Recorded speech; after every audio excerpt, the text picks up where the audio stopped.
Viewers, welcome again to the Coach's Desk. It's showtime, the final night of the Coach's Desk weekend triple treat. Welcome to everyone who has joined us tonight to close out the triple treat weekend. As you can see with the topic, where does Reggae Boyz coach Theodore Whitmore rank in CONCACAF? So that will be the matter of discussion this evening. So we're ready. We're rearing to go. Definitely. So big up to the persons who are on early. Shout out to everyone. We'll be getting to you in a short while. And of course, if you're new, please remember to subscribe. Hit that subscribe button. Hit that notification bell. So when we drop these lives, when we drop videos, you will be notified. So people, we just want to start this off with some updates on what transpired in the sporting arena. You know what I mean? So kicking things off, track and field. Yes, there was a track meet in Oregon.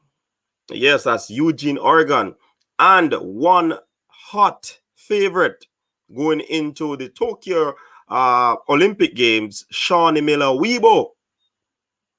She clocked a world lead, people, in the 400 meters, 49.08 seconds.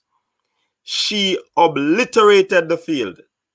In all honesty, I believe that Shawnee Miller is in tip-top shape to challenge that world record.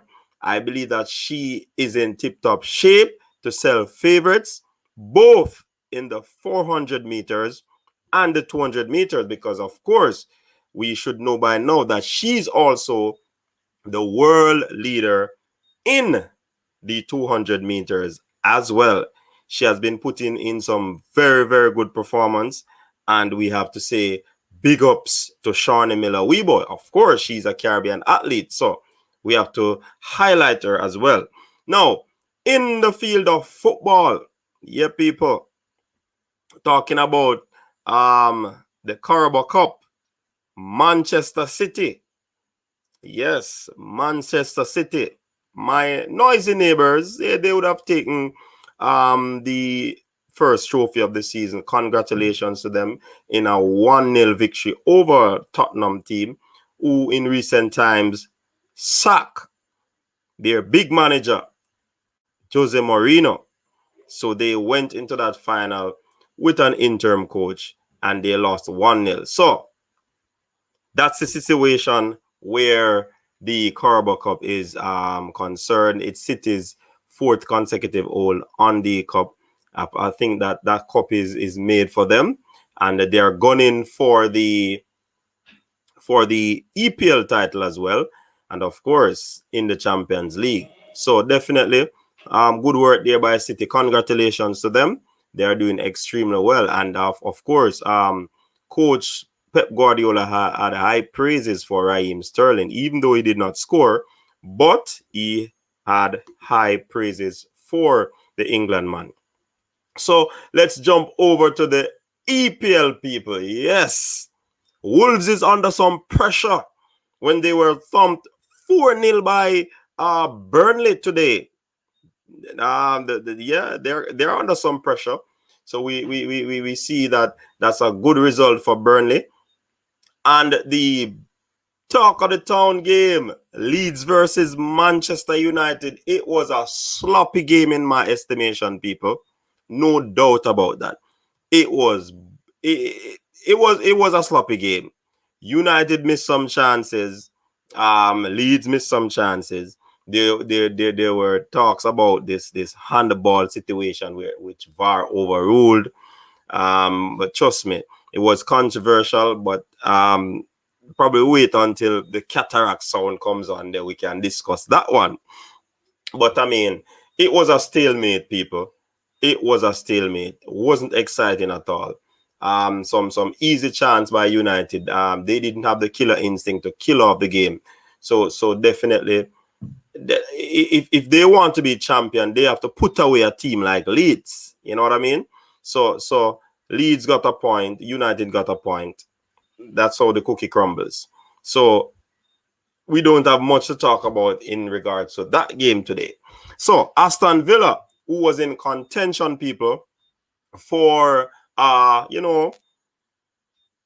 European football, they were held to a 2-2 draw by West Brom. Yeah, man, big sum at them again. Very good work by the West Brom team. Aston Villa, they seem to be drawing their way out of the European fight there to play some European football. So, I mean, that's how that one ends as well. 2-2 draw there. So, people, that's the roundup for this evening's show. Yeah, man, let's jump into it. Persons who are coming in, I see we have a few people in. Please like up the live, people. That's one of the golden rule. When you come on a live, you hit the like button, you share it so that more persons can know that we're on, and they'll just come on over and support the movement, because we are up for a wonderful discussion this evening. Trust me. Is Whitmore top coach in CONCACAF?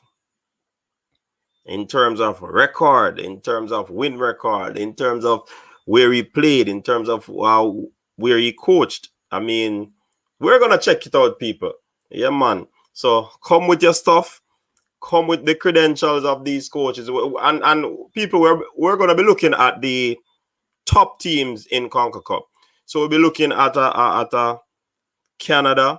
We'll be looking at Mexico. We'll be looking at US, and of course, Jamaica. So we'll be getting to that shortly. Of course, I'll be going through the comments right now just to welcome some folks on the show tonight, and of course, hear what you have to say in the early goings of the show.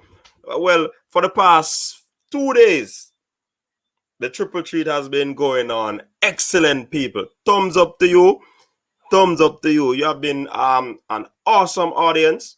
You have been awesome viewers as well. Trust me, the chat keeps us going. The chat, persons have their various opinions on matters that we discuss. Some solid points. We have some robust discussions. The panelists are good, and we have just been having a great time. And tonight is the final night, and we hope that we'll be having another great show tonight. Right? So let me get into it. Balakar, I see that he was early. Welcome, Balakar.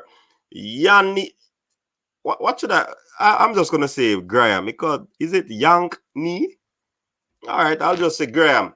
Welcome to the show. South Cry. Welcome to the show. Yeah, man. Very interesting topic there. South Cry. Fresh God.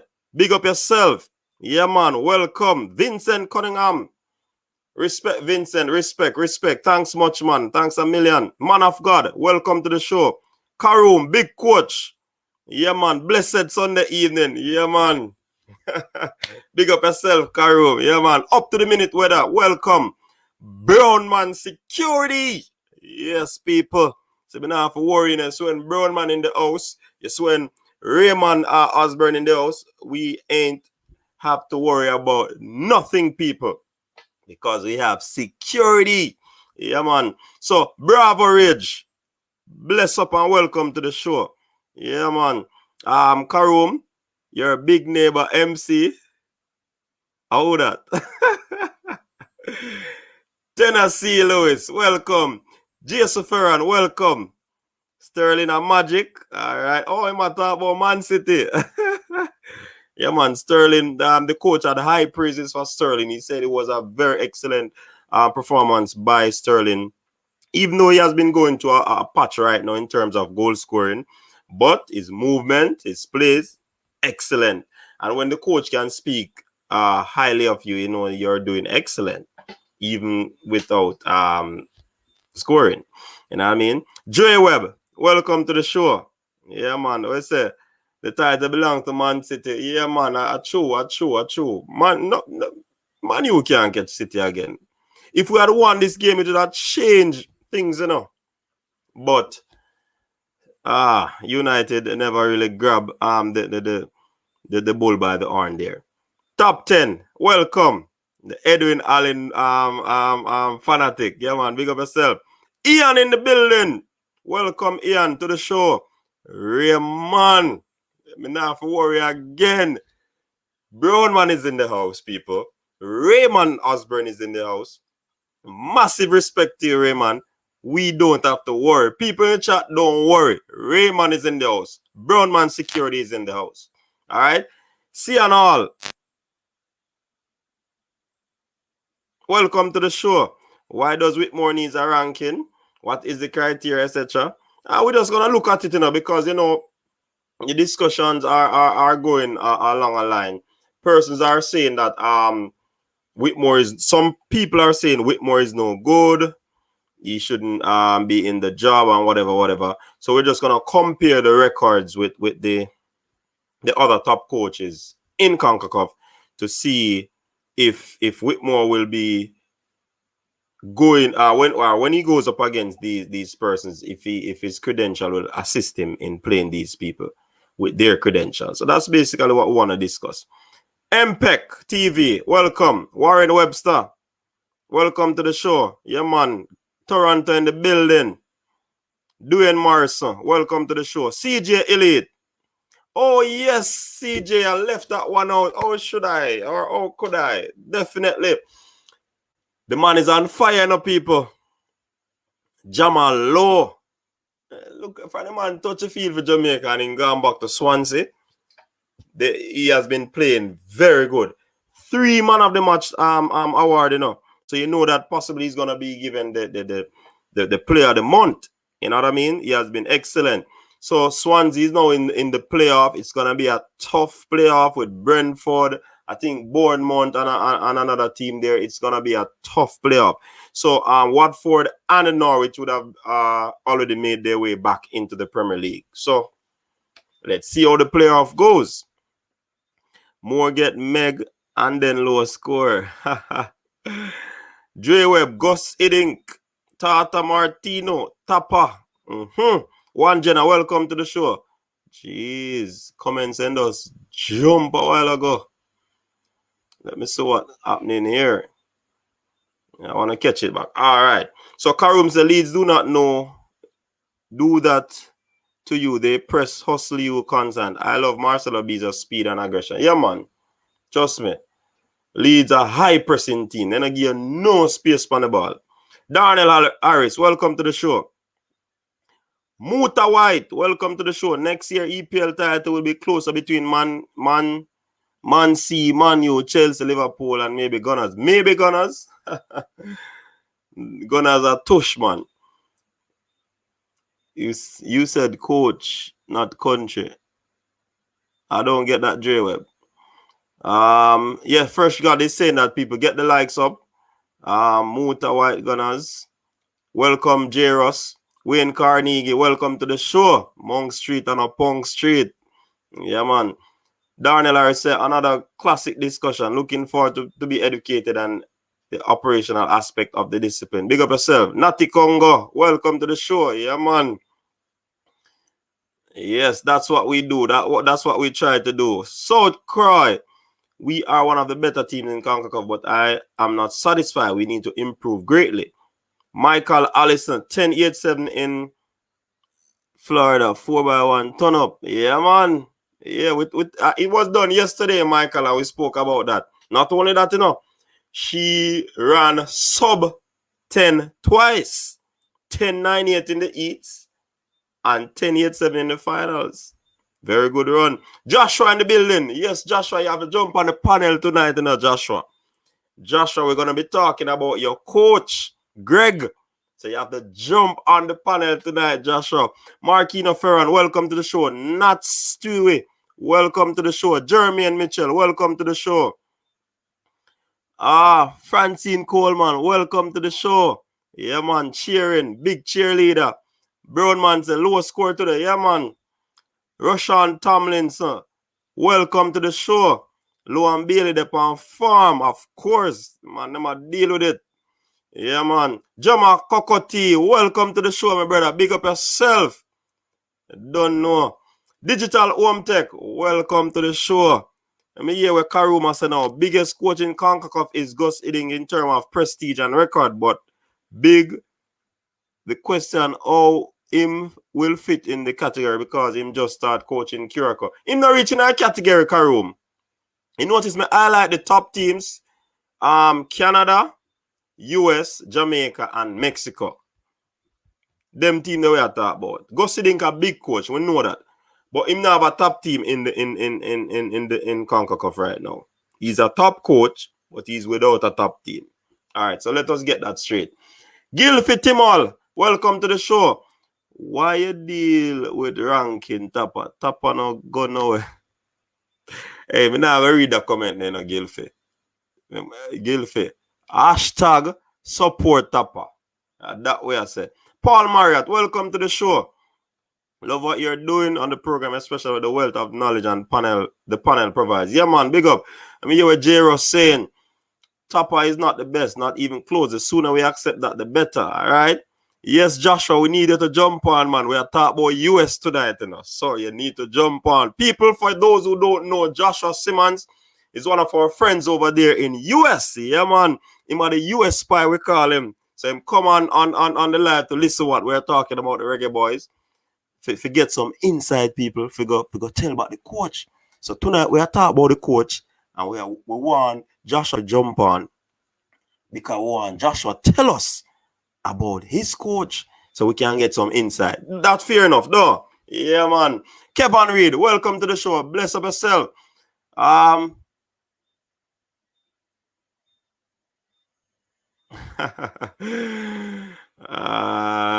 Costa Rica is aging. Jerome 876, welcome. Lead the side for defend to the boy. Man, tell us a league smother us in the game, man. I tell you. Jerome said Curacao is going to be a problem. Check your boy Simon Preston. Yeah, man, me know what Curacao and Suriname, you know. But we are talking about the big side, them, the four side. Yeah, the four top side. Yeah, man. Them we are talking about tonight.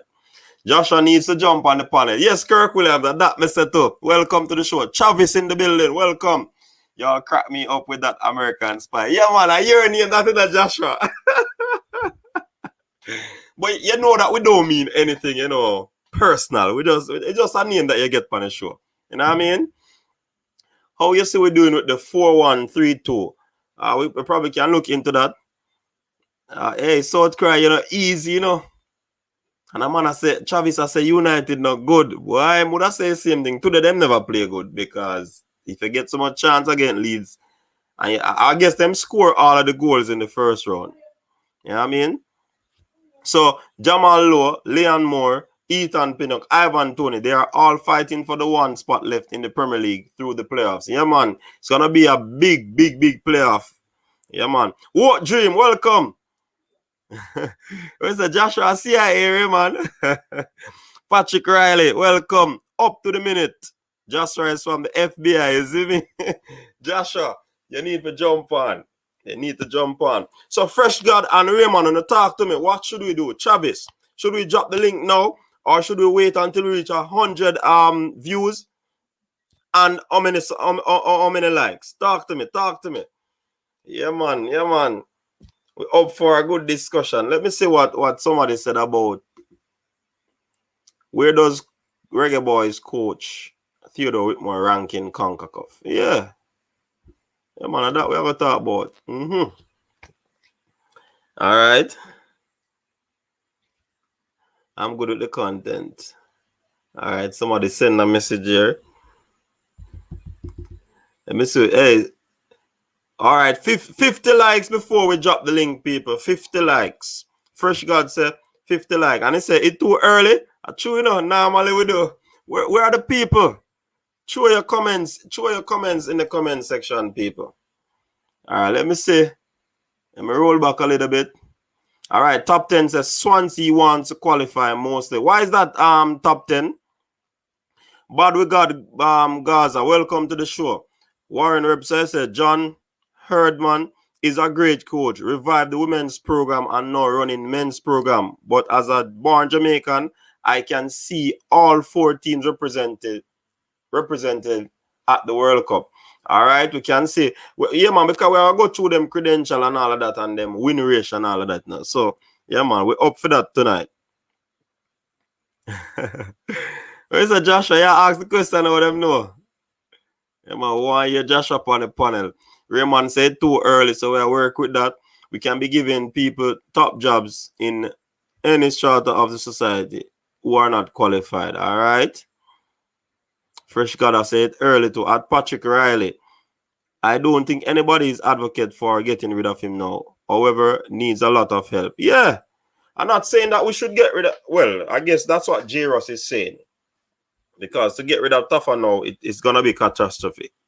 All right? So we don't want that. You understand? But everybody has their opinion. Once it is done in a respectful manner, we have no problem with it. Remember, Coach's Desk is where you get your sporting experience. Also, it is an opinionated show as well. We bring facts, but it's an opinionated show as well. You know what I mean? When the persons come and they share their opinions, we have to just respect it. If your opinion now is backed up with facts, then we have no other choice but to latch on to it. You know what I mean? So, running back, drop the link. People ready to talk? No, man. The man him say 50 likes, Travis. 50 likes, Raymond and Fresh God say. All right. Mr. Primo Vision, welcome to the show. It's a top of the goat. Yeah, man. Love the program. Keep up the good work. J Shay 876, welcome to the show. Raymond, share the like live people and like the video. Coach just at our place. Big up yourself, Raymond. Chevron Givens, Tapa should play fast and pressing football, especially against team like an aging Costa Rica, and give the freedom to Leon Bailey. All right.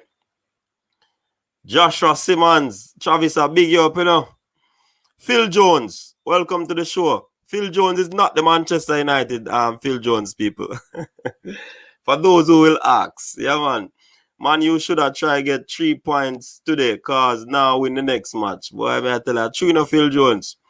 Coach, you not make we go protest for the restarting of local Premier League. True, you know. Hungry coach, we are ball. Hey, Karoom, true, you know. But all we are gonna do, we have a plan, a strategy, you know. Cause we can't go in a war just so, you know. We have a plan. Yeah, man. The CDM is causing us to play slow. One CDM, Hector can do the job with Vassal and Morris ahead of him. Travis, come like him come to give trouble today, though. Seriously. Let me see what's going down here. So, all right. Up to the minute whether Ricketts has to go in the next 5 years. All right. All right. Bad laugh for Karoom, sir. Football in 90. Welcome to the show. Big up yourself. Yeah, man. Active. Fully active. South Korea. Doesn't matter where a coach is ranked in CONCACAF. CONCACAF is no yardstick that can be used to measure how good any coach is.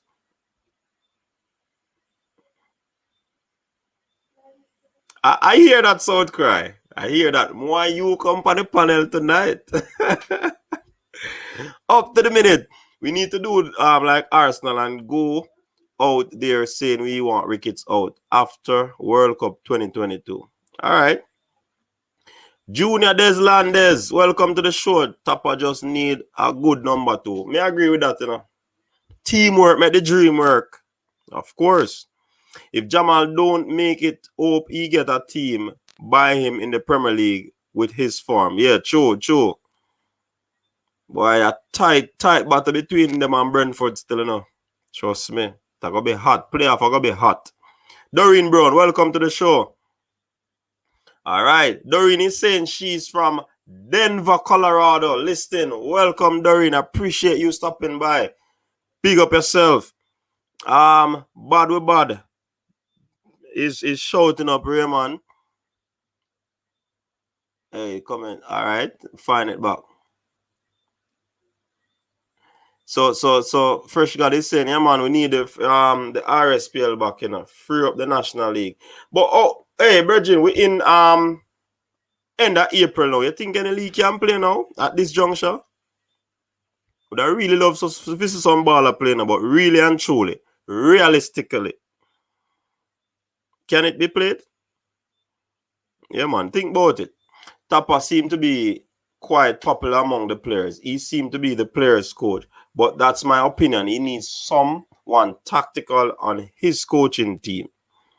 All right. If Tapa win the Gold Cup and qualify for the World Cup, no CONCACAF coach can talk to him. After 2022, and I hope we get Jesse Marsh as our new head coach. He already said he will accept it if he's offered. He's close to being the RB Leipzig coach. Yeah. All right. First got to give it another 5 minutes, at least 51 likes, but with 5 more minutes, then drop the link. All right. Hector slow like snail. Ishmael King, welcome to the show. No one of you have ever been to a training session. Who's training session, Ishmael? Who's Jamaica number 6? Coach, our squad seem unbalanced. Yeah, man, that's why we are looking at number 6. Brentford to go up and buy Jamal Lowe. That would be good. Vincent, the man a big spy. Travis, Hector is your number 6. Kevin Reed said, Dre, where Bibi not good. Champs can go on, yet football can't. But you see, up to the minute, have you ever been to, I don't know if you're in Jamaica or you're overseas, but have you ever been to any of the track meets, the qualifying meets? Trust me, they are fully organized. The people them even go as far as sanitizing the sun. After each athlete do the long jump or triple jump, they sanitize the sun. They even sanitize the base of the hurdles. Ain't no say no man not touch the say no. But after every run, they sanitize the base of the hurdle. So up to the minute, the thing, the people that are putting in them work, they are impressing. You understand? So once this is happening and the powers that be likes what they're seeing, then that's the reason why Champs was given the go ahead. You know what I mean? Remember, training was given the go ahead in terms of football. But probably why we're not hearing, are they doing the necessaries at the grounds that they train? Think about that up to the minute. Natty Congo, some of Whitmore's best achievements. All right. You can't roll them out, you know. Tell you, you know. Okay. Theodore Whitmore not doing enough to make the RSPL restart. Not the president. Just tell us the truth. True. Jesse March would be an upgrade, no doubt. Michael Allison is agreeing with Joshua. Grant will be number 6, CJ Elite. South Cry, which local would you give the job? Or who, to a matter of fact, Sheldon Boucher? July it can start. Remember, around about that time it normally starts. What are you talking about, Fresh God? Premier League starts July? Clarify that. Daniel Johnson is a good number 6. Yeah, he's a good number 6, you know, but Daniel Johnson is box to box, so he tends to move. Well, I believe he prefers the attacking end of the field. So, I mean, he could be that person too. Kevin Reed, Fox, Night Peeps, Lamar God, welcome to the show. Jesse Marsh, a good coach. Wayne Evans, welcome. J-Way, Bibi can manage just like Tapa. All right. People underestimate the ability to lead. Tactic is far second to the ability to lead men. All right. Raymond Small is saying that. Yeah, man, I'm in Jamaica. So have you been to any of the meets up to the minute? Because you don't have to be there to realize how meticulous these people are in terms of doing this stuff, you know. There might be loopholes, but when I check the levels, more hole plug than the loop ones. You understand? Yeah, man. Lamar, big up yourself. Upbeat. welcome. Big up yourself. Muta White. Tapa should pick a team that is balanced defensively and offensively. So why they can't let it too biased? Well, I don't know. Track and field are go on. Football are go on. Other places in the world, in the Caribbean, I don't know. Tapa's formation in recent times. 4-2-3-1.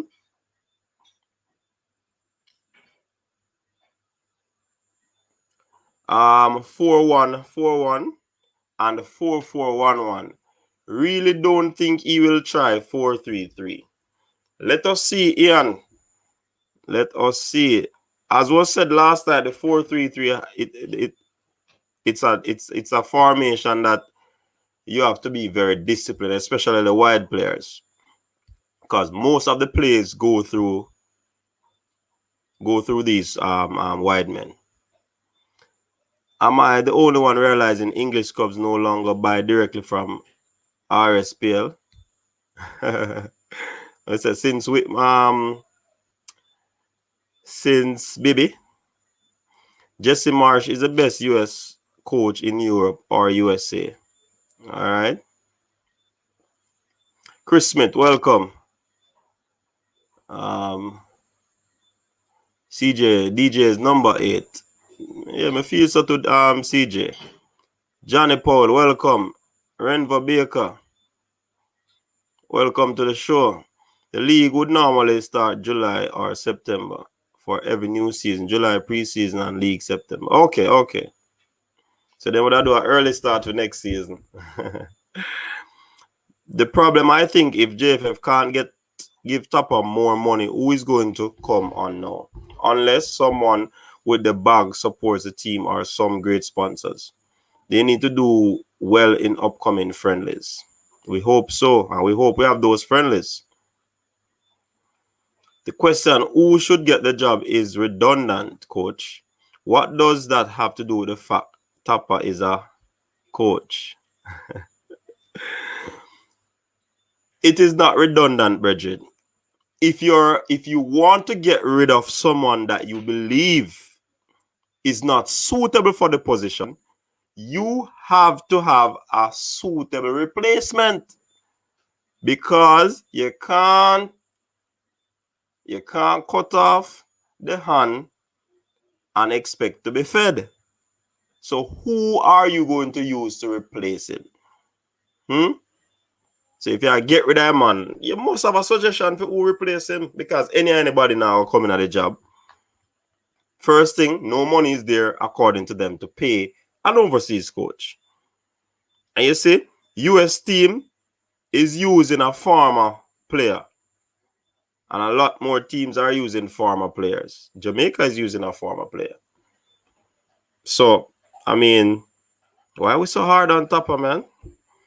Giovanni Brown, tactics isn't the national team problem. The players don't concentrate for long.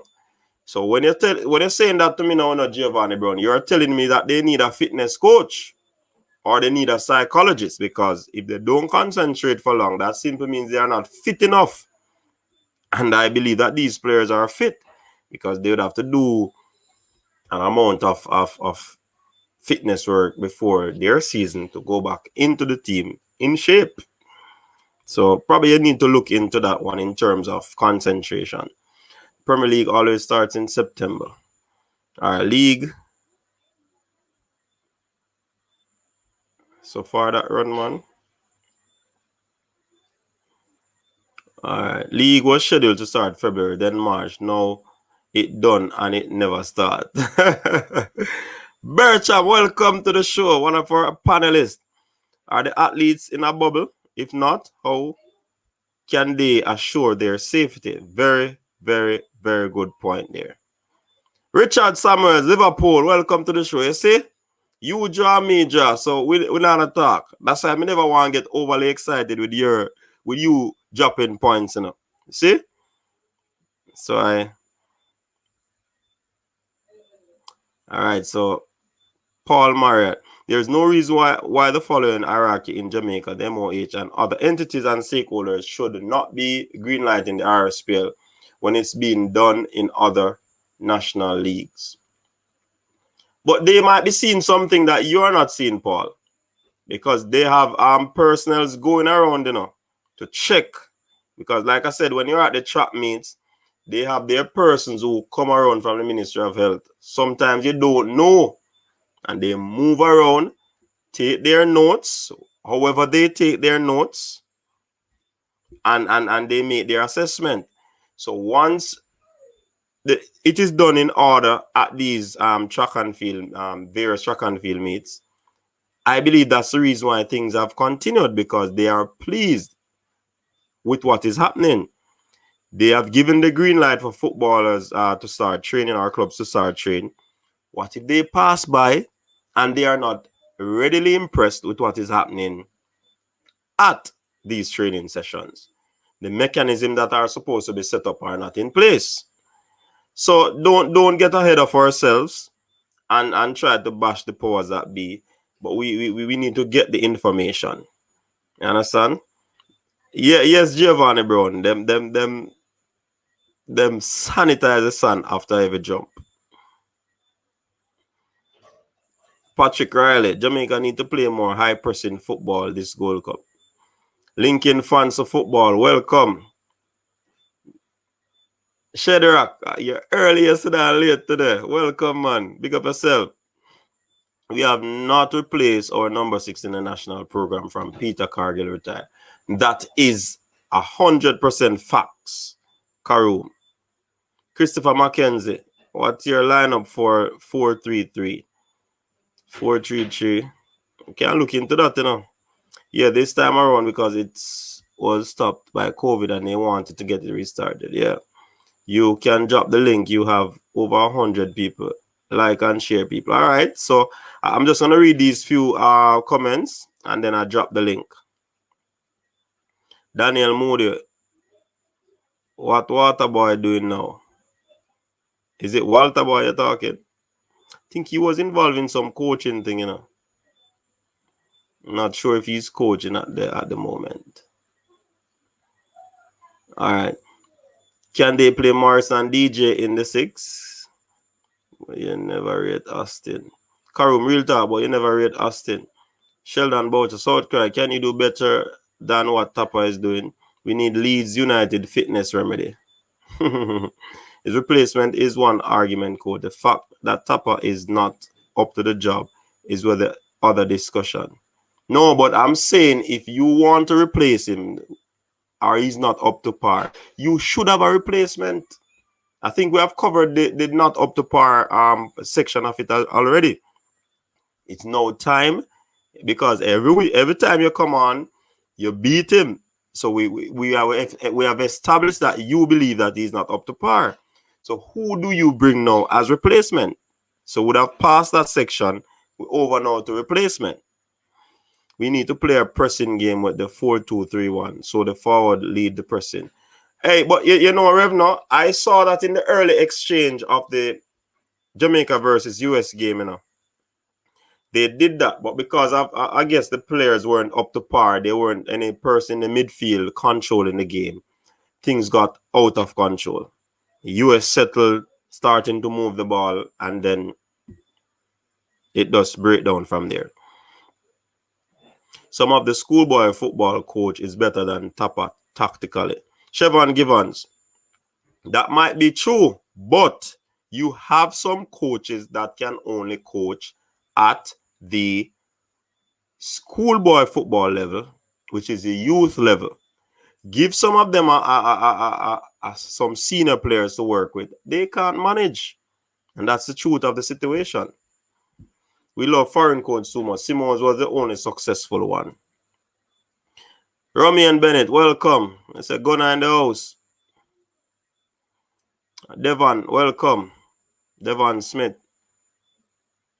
Samaria Anderson, welcome. Ricky Donks Walker. So roll out the replacement. Once you have a replacement, just drop them in the comment section. Who do you think? Because I don't think we can read them, man, when they say there's a suitable replacement. Just drop them so we can see. Oh, the man a beat per hectare. The man a top of best stadium. Canada promoted within the system. Jamaica need to send young coaches to Europe. So coaches, Paula Donalds, welcome. Ishmael King, where Tapa is concerned, getting to the World Cup is success. I just love the comments. All right. Well, we have to give Whitmore a fair chance. If he wins the Gold Cup, then what? What then? Tapa just needs to select the best set of players. Miguel Coley with Jerome Waite and Lenny Teacherhead as assistant coach. Miguel Coley is currently in the Middle East, and he did say if he's called, he might take up the position, but he's in a contract with the team that he's with right now. Jerome Waite is one of Whitmore's assistant.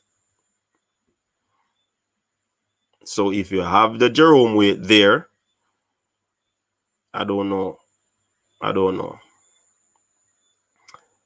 I think I need to drop the link. Which foreign coach was successful with Jamaica's squad? I have no suggestion. That's not my job. There are people there to hire coaches. All right, Whitmore should do it. All right, cool. All right, Southcry, we get the point. London is red. Big up Whitmore, good coach.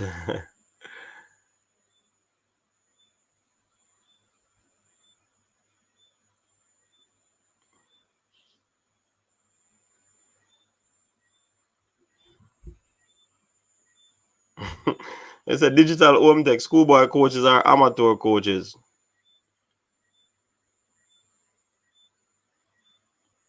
I think so, in a Shedrack. I'm going to check my list.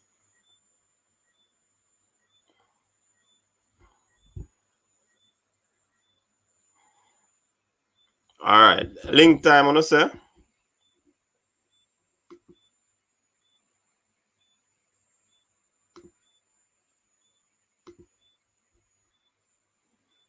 So, Joshua, link is up and running. So, jump on, Joshua.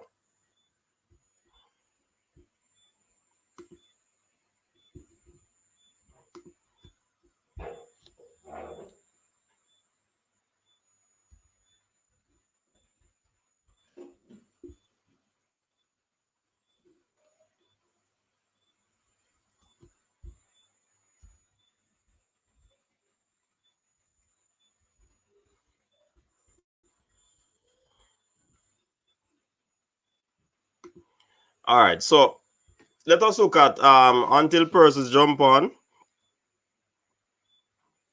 let us look at Gerardo Martino, one of the big coaches in CONCACAF. So, he was an attacking midfielder. He's an Argentine. Yeah.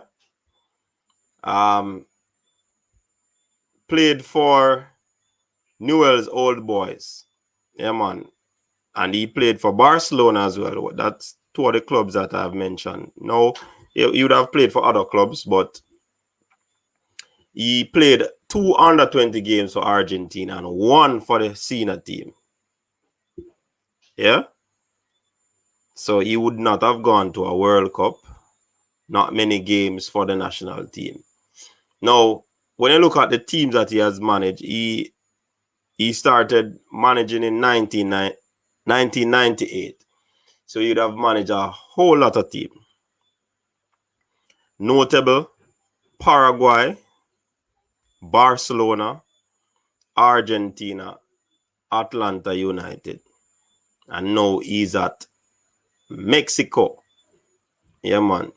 So all of these teams he would have had very good records with. So when you look at a Paraguay, not such a good record. 78 games, win 24, draw 24, lose 23, a 33.8 win record. For Barcelona, a 67.8 win record. Argentina, 65.52 win record. Mexico, 24 games so far, And he started coaching Mexico from 2019. 24 games, 20 wins, 2 draws, 2 losses. And that's a 83.33 win percentage record that he has there. So he has been doing well.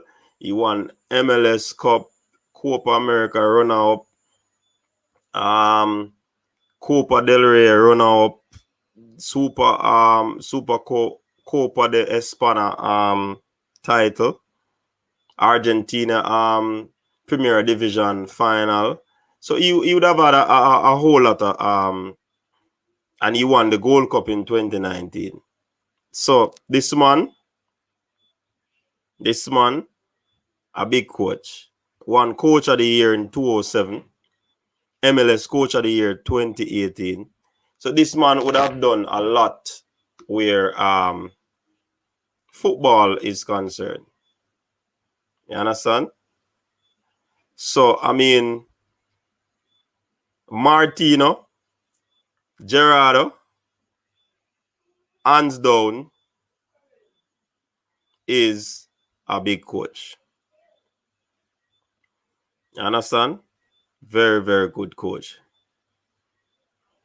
Very, very good coach. So right now, all right, let's hear the others and see how the matchup will go. So I mean, so bear in mind, people. Bear in mind, one international game this man playing now.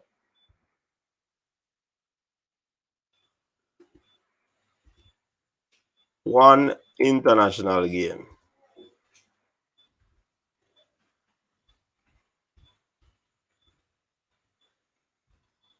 All right, so let us look at the US coach now. Greg Berhalter. He was a former player too, you know. Former player, played for US. Yeah, you know what I mean? And he played defense. Born in US. Played college football. Played a lot of football in US. He went also to 1860 Munich. That's in Germany. Played for LA Galaxy. He played under 20, 4 games. Played 44 games for the national team. He would have been assistant at LA Galaxy, coach at Amarby IF, Columbus Crew, and now United States. So he would have had a little experience there in terms of his coaching pedigree. You know what I mean? So when you look at his stats with US, he started coaching US in December 2018. Right? So to date, 25 games, 17 wins, 3 draws, 5 losses. And that would have given him a 68% win ratio. You know what I mean? So that's with Greg, the US coach. So right now, Martino is leading the US coach in terms of percentage win.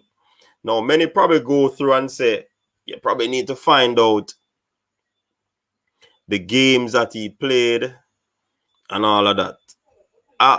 Let me backtrack a bit. In terms of Greg, his style of play is tiki-taka football. Yeah, man, and him love use the 4-3-3 formation. You understand? He loves to use the 4-3-3 formation. He's also a person that develops youth players. So when you talk about Martino, very, very, very good coach. He likes to bring young players into his system, and a straight tiki-taka him use. He uses the tiki-taka, but he has a little variation from time to time. You know what I mean?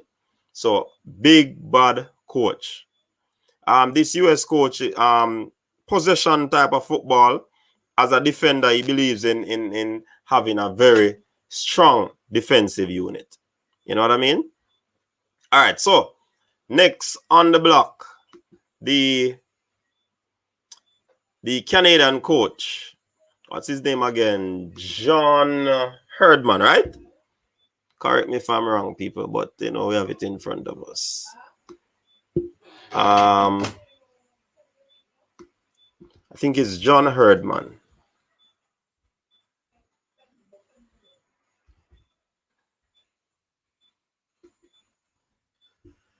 Yes.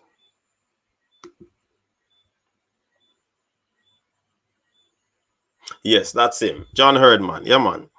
So he's a British. So when you look at it, out of the three countries, only one would have been a former player that is actually coaching the team that he used to represent. So that's a good look.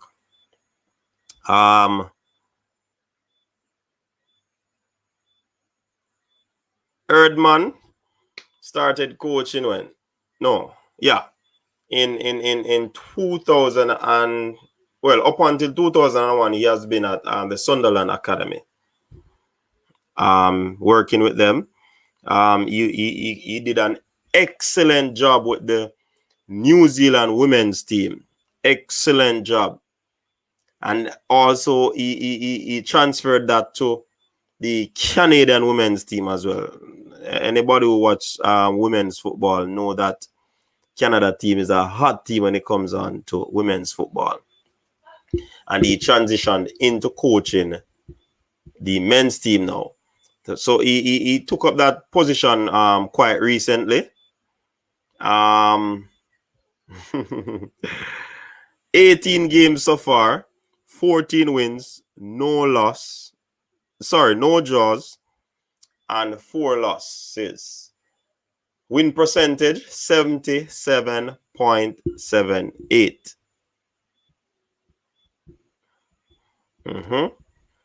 So I hope we're taking notes, people. Hope we're taking notes.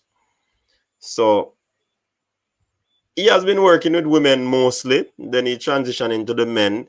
Does he have a lot of credentials there?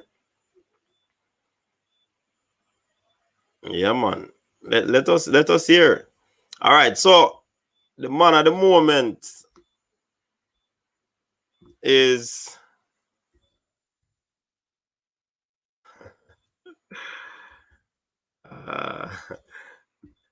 people don't like the topic tonight, so it goes still. All right. So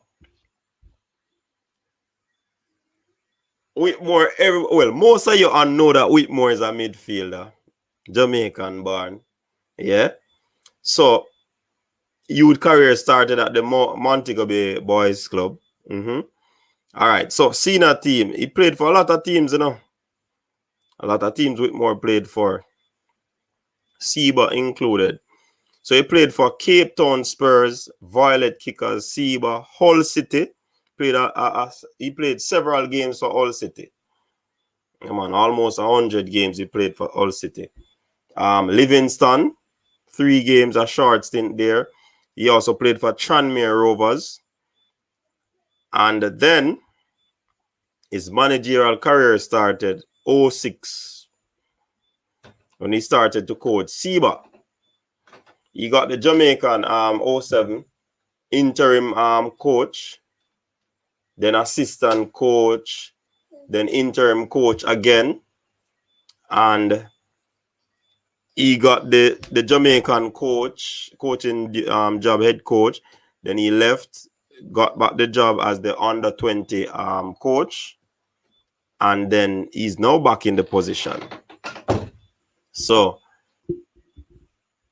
don't we believe that Whitmore would have had a lot of experience there?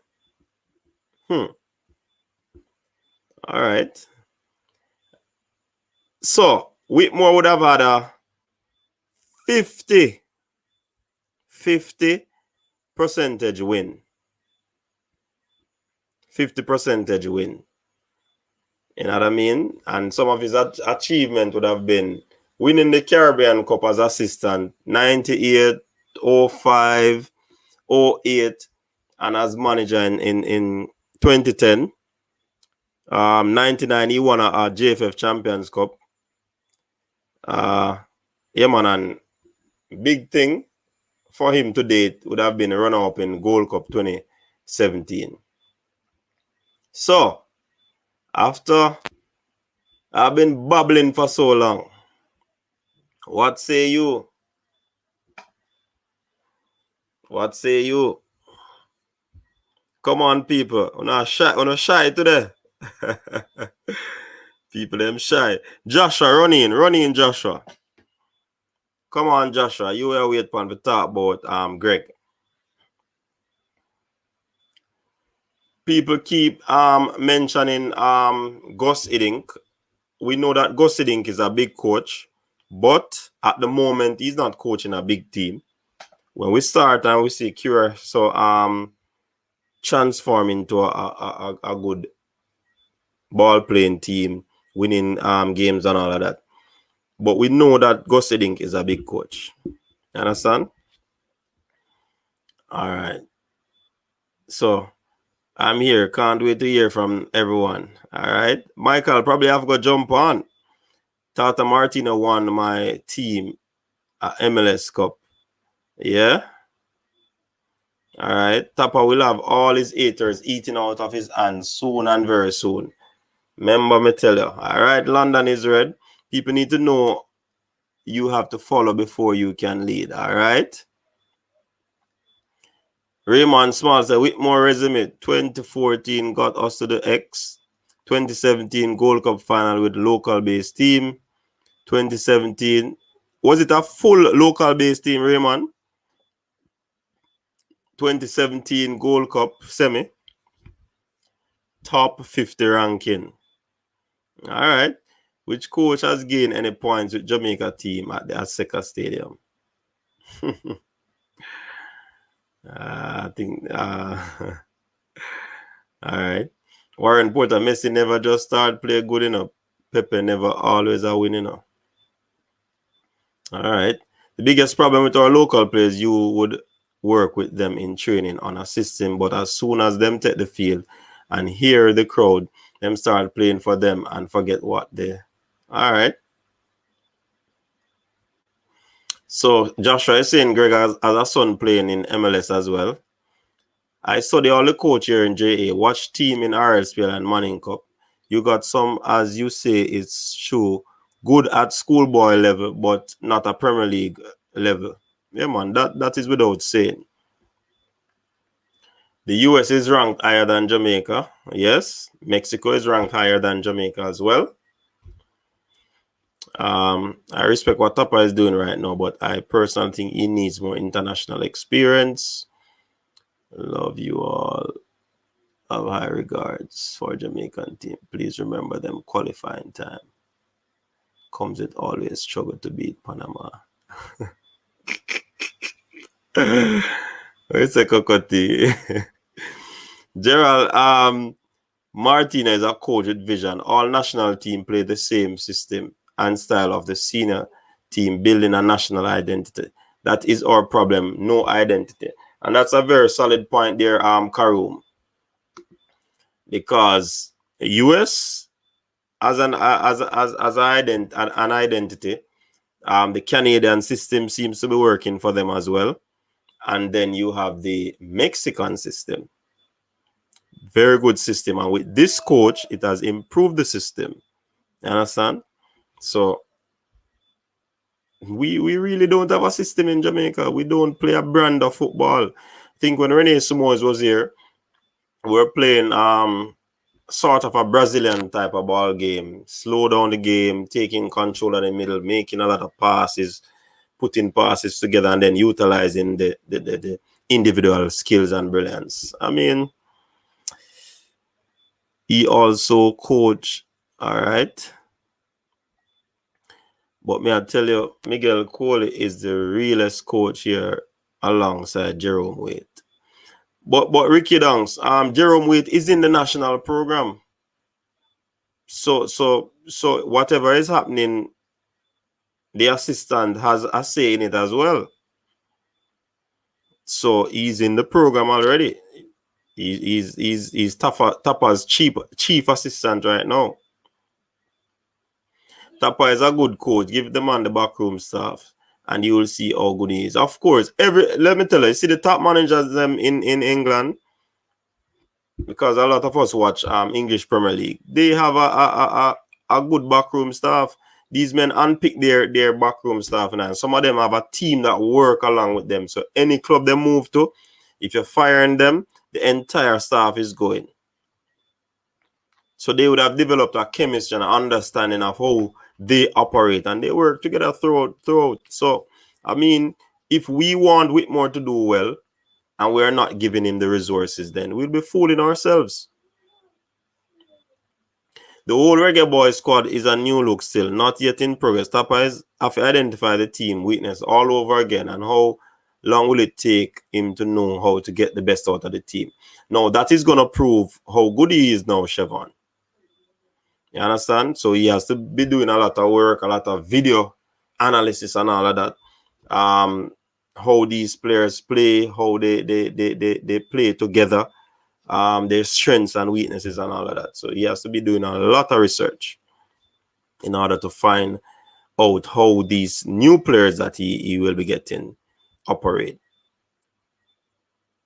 When Whitmore beat him, he used 3-4-2-1. Herdman.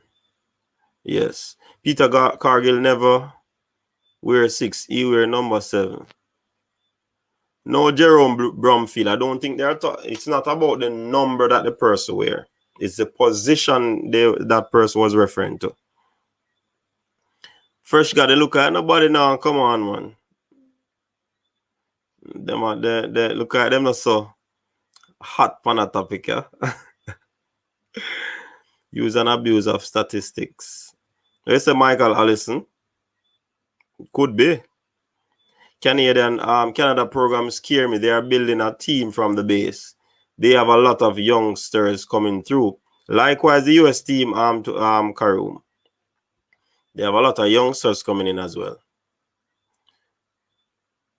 And already my style. That my style in the comment section is it. Soon step up the panel very soon. Karoom, that's so true.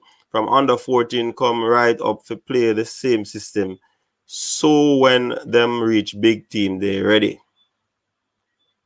You have to go by the team, what they play.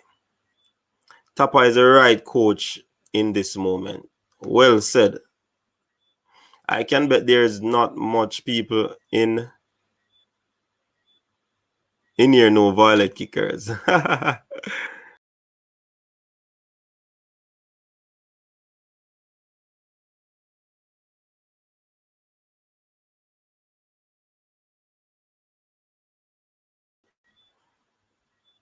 Sensitivity of the trackpad, people. Sensitivity of the trackpad. All right, I need to drop the link again.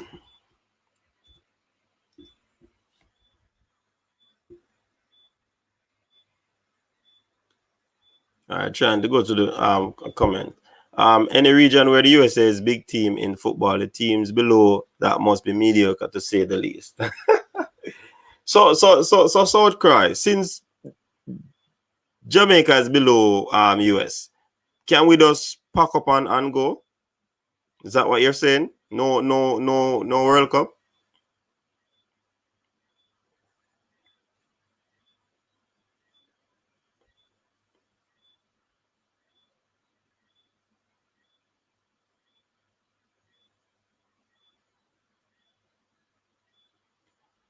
No, I didn't say it was a great achievement in a South Cry. Probably a misunderstanding. Remember, I ran down for the different coaches their achievement. And that would have been one of Tapper's own. I mean, that's as far as he is right now.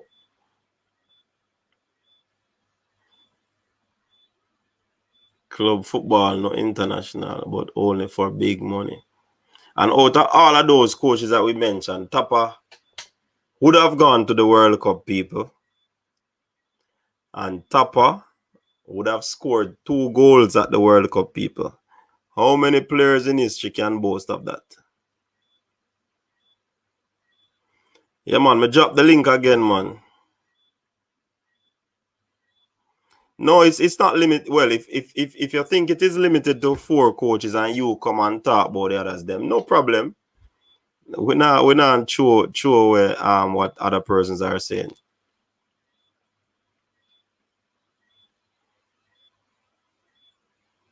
Yeah, man, me the far from the color. A whole of comments, you know, Michael.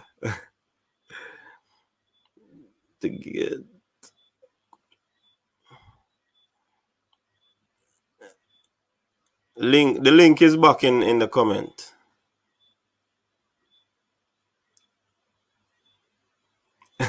I say Ian. Me know, man. We know Ian. We know. I don't know how to pin the link, Michael. I don't know how to pin the link. Let me see if I can try it from the phone.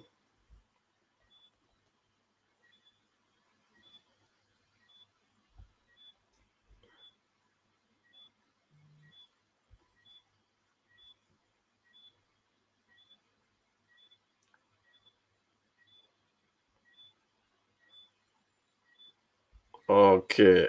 Find out how to do it. It pin now? Yes, man. It pin. All right. There's the link, people. So I don't have to drop it again. It has been pinned. Regardless of his ability as a coach, which is not readily apparent, he is all we can afford at this time.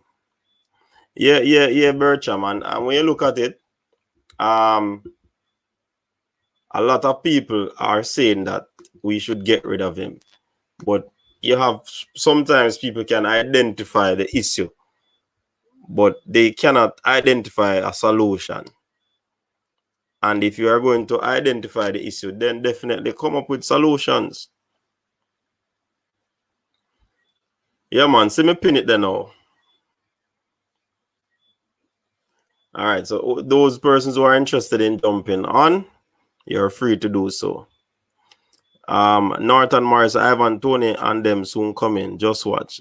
All right. We're hoping for that. Hashtag Ivan Tony for the Reggae Boyz. Yeah, man. So for me, my ranking would have been Martino.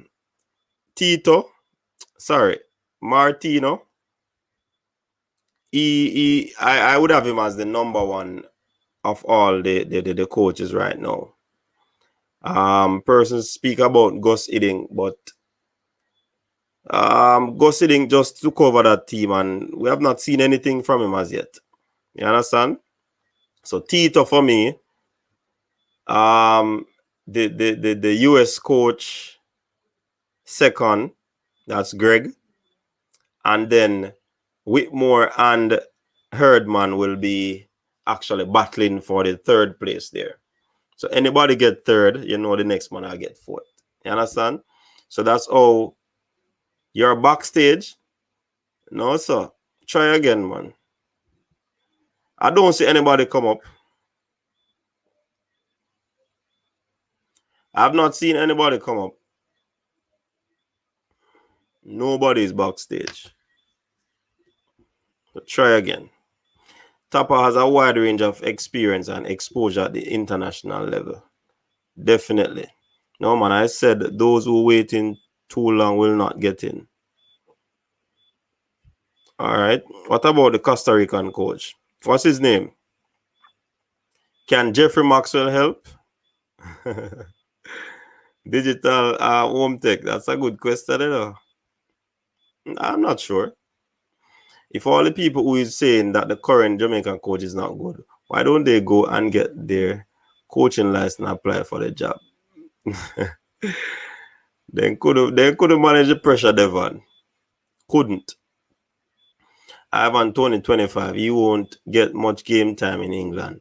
And by the next World Cup, he would be 29.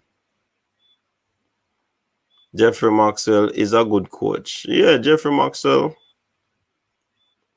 And sometimes, people. Bertram, when I say Martino over Gus, it's as a result of Martino would have probably had a longer stay in CONCACAF. Remember CONCACAF we are talking about. If you ask me overall, I probably would say Gus Hiddink off the bat. You understand? But right now, I think he's a top man in CONCACAF right now. Ian Campbell, you notice. We don't know where Jeffrey Maxwell is. Oh, you mean, coach? The purple, white? I'm not talking about. Bertram, coach said Gus didn't make the cut. I said that? Check again, man. I said because Gus is new to CONCACAF, him just coming out and he wouldn't have no experience in CONCACAF. I wouldn't mention him right now. But we know he's a big coach. You understand?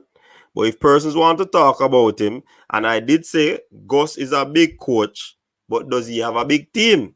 Remember Curacao him there now. You understand? Even though Curacao has been quote unquote getting some decent players, but we have not seen them in their entirety. So we can't say. But if you're talking about overall, Martino can't really be ahead of Gus Hiddink. No. You understand? So let's get that part of the argument straight. Ivan Tony now come Jamaica. Only on vacation. DJ. All right. All right. Bertram, do you think we should gamble and not making it to the World Cup? It's better we gamble and get a coach. How are we going to pay him? The JFF said they won't be able to do that, Chris. And who do you suggest? Go and get Jose Marino? Brenes is the Costa Rican coach.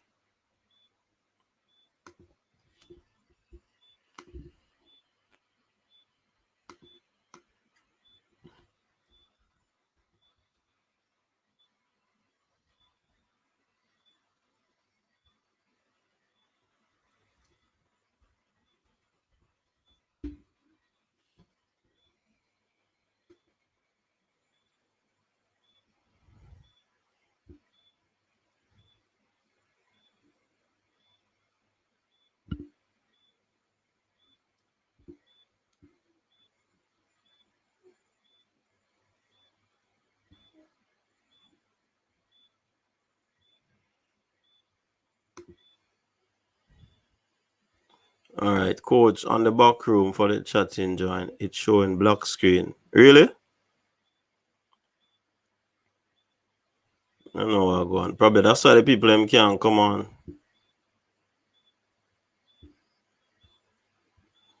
For the limited resources, Theodore Whitmore I put him second, big coach with limited resources. Tapa don't have the experience to deal with these players. Backstage, coach, check your link. Several of us seem to be backstage. What really are going?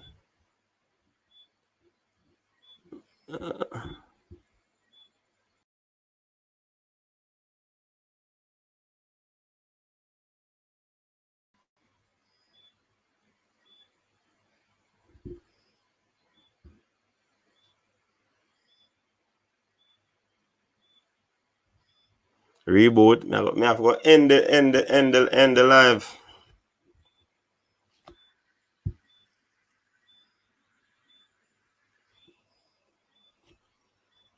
Yesterday's link, no man. It can't be yesterday's link. Wait for be yesterday's link.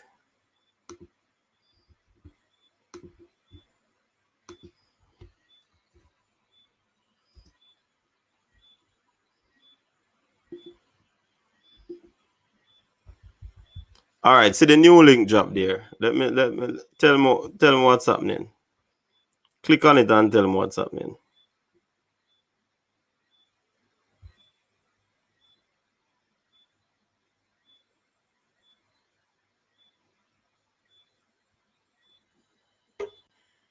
All right.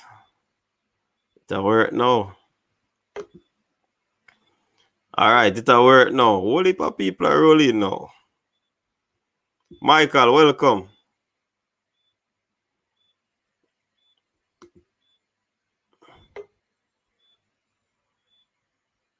Yes, sir. Boy, yeah, I sit down there like idiot, man. But if nobody never say anything, I wouldn't know. Then, boss, you're 10 minutes behind in the chat, man. All we had time, like you're minutes behind us, man. We're waiting on you to catch I up. will a message still. I need a producer. I need a producer. All right. So what's your take on the topic? In terms of a toppers ranking. Well, you saw my comment, man. Use and abuse of statistics. you can't really rate people on numbers, man. Mm-hmm. Because unless you're comparing full apples to apples, and you're not doing that. We play at different levels of competition. Basically the Mexican and American coaches right now, them stats kind of inflated because it's mostly friendlies them in playing. Mm-hmm. No real high level competition has happened, since 2018. So, everybody starts going look good for that period,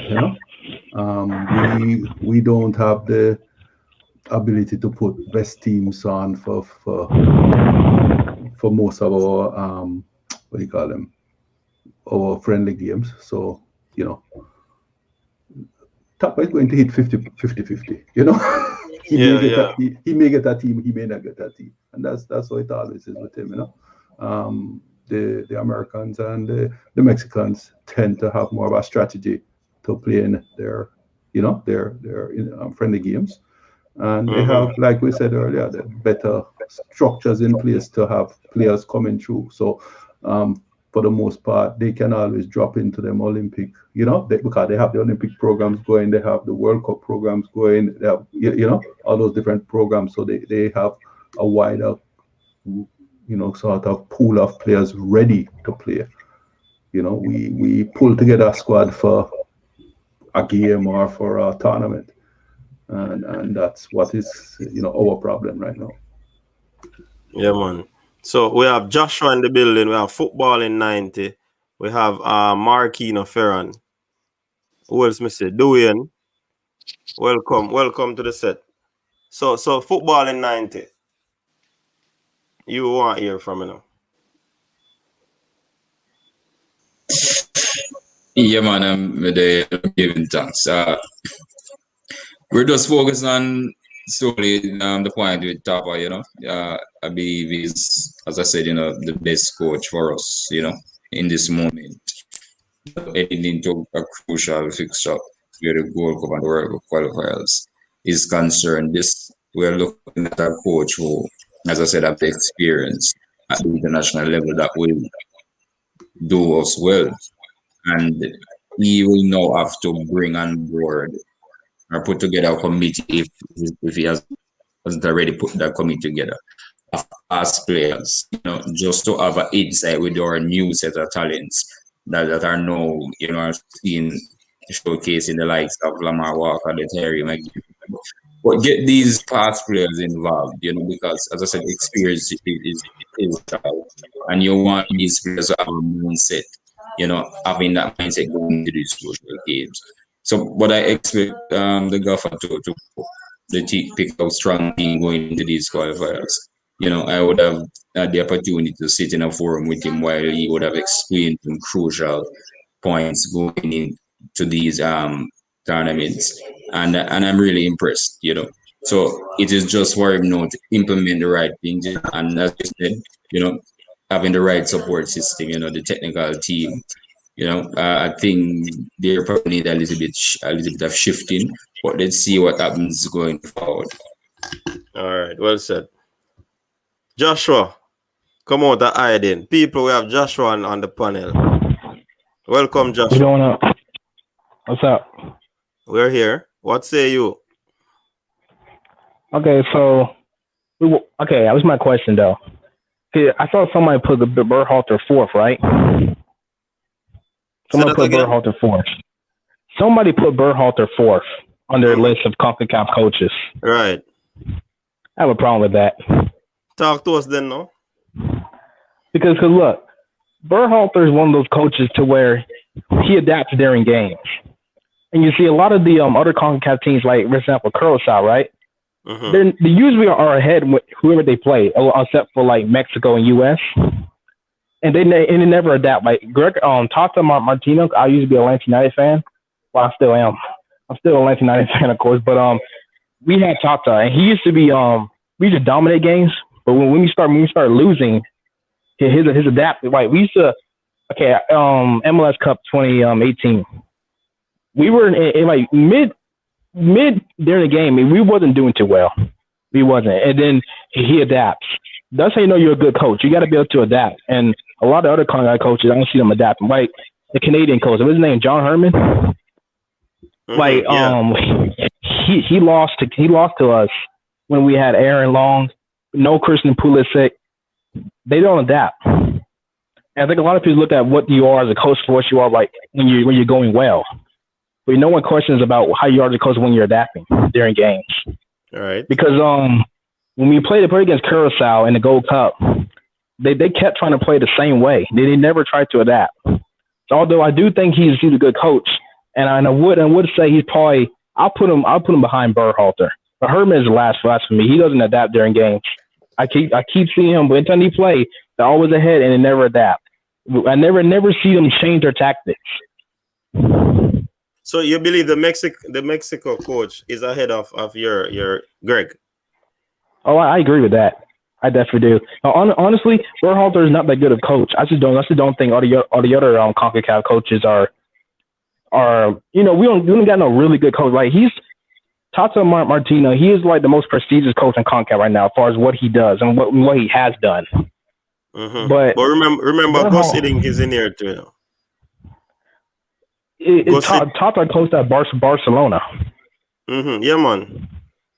So it's like, okay, this is my question though. It's like these coaches, like a lot of coaches, they don't coach at the highest level. Okay, so the second, what Herman has done? What's besides being a Canadian coach? What was the highest level he coached at? Who? John Herdman? John Herdman coached women's national teams for New Zealand and Canada. Yeah. And the British under 20 women. I can go over there and beat the Canadian coach. We'll win. They have a lot of talent. It's like I said with the U.S. Women's coaches. They don't have to do anything. They're always they dominate.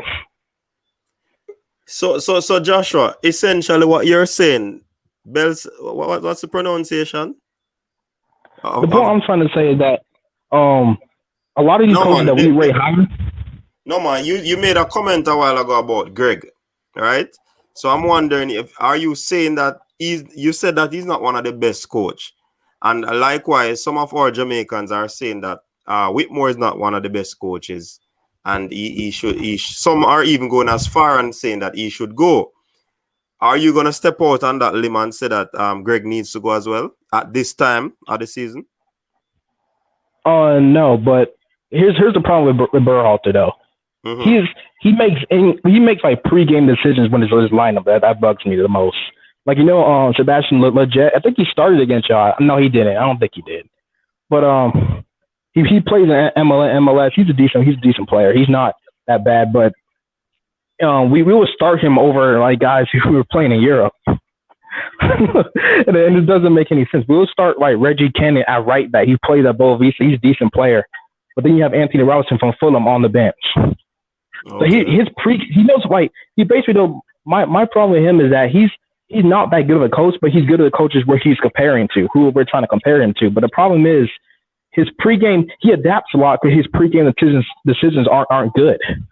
That's the problem. Okay. So it's like, I don't know.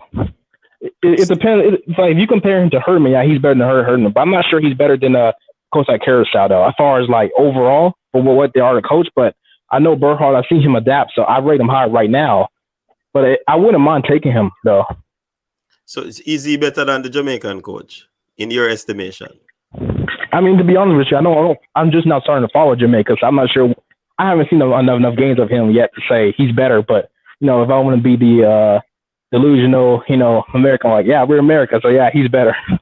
but but I haven't seen enough, and I don't want to talk too much about him because I haven't really seen too much about him.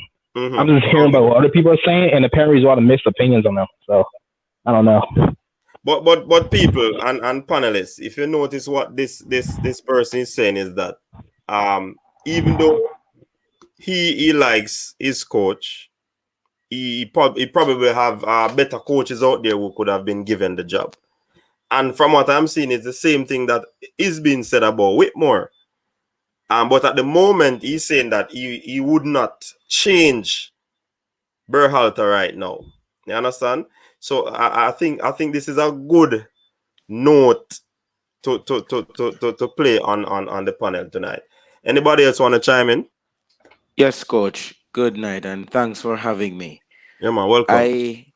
I believe that the deliberation should not be on Tapa if Tapa is a good coach, because Tapa has proven that. Some of the things that we should take into consideration, coach. Where was Jamaica's team after Winfred Schaefer left it? Number two, Tapa has proved himself on numerous occasions, coach. And if we're going to fire Tapa, coach, on what premise? Because many times, coach, and we have to respect everybody's opinion, coach, and everybody's suggestion. But if we are going to fire Tapa, on what premise or on what grounds are we going to fire Tapa Whitmore?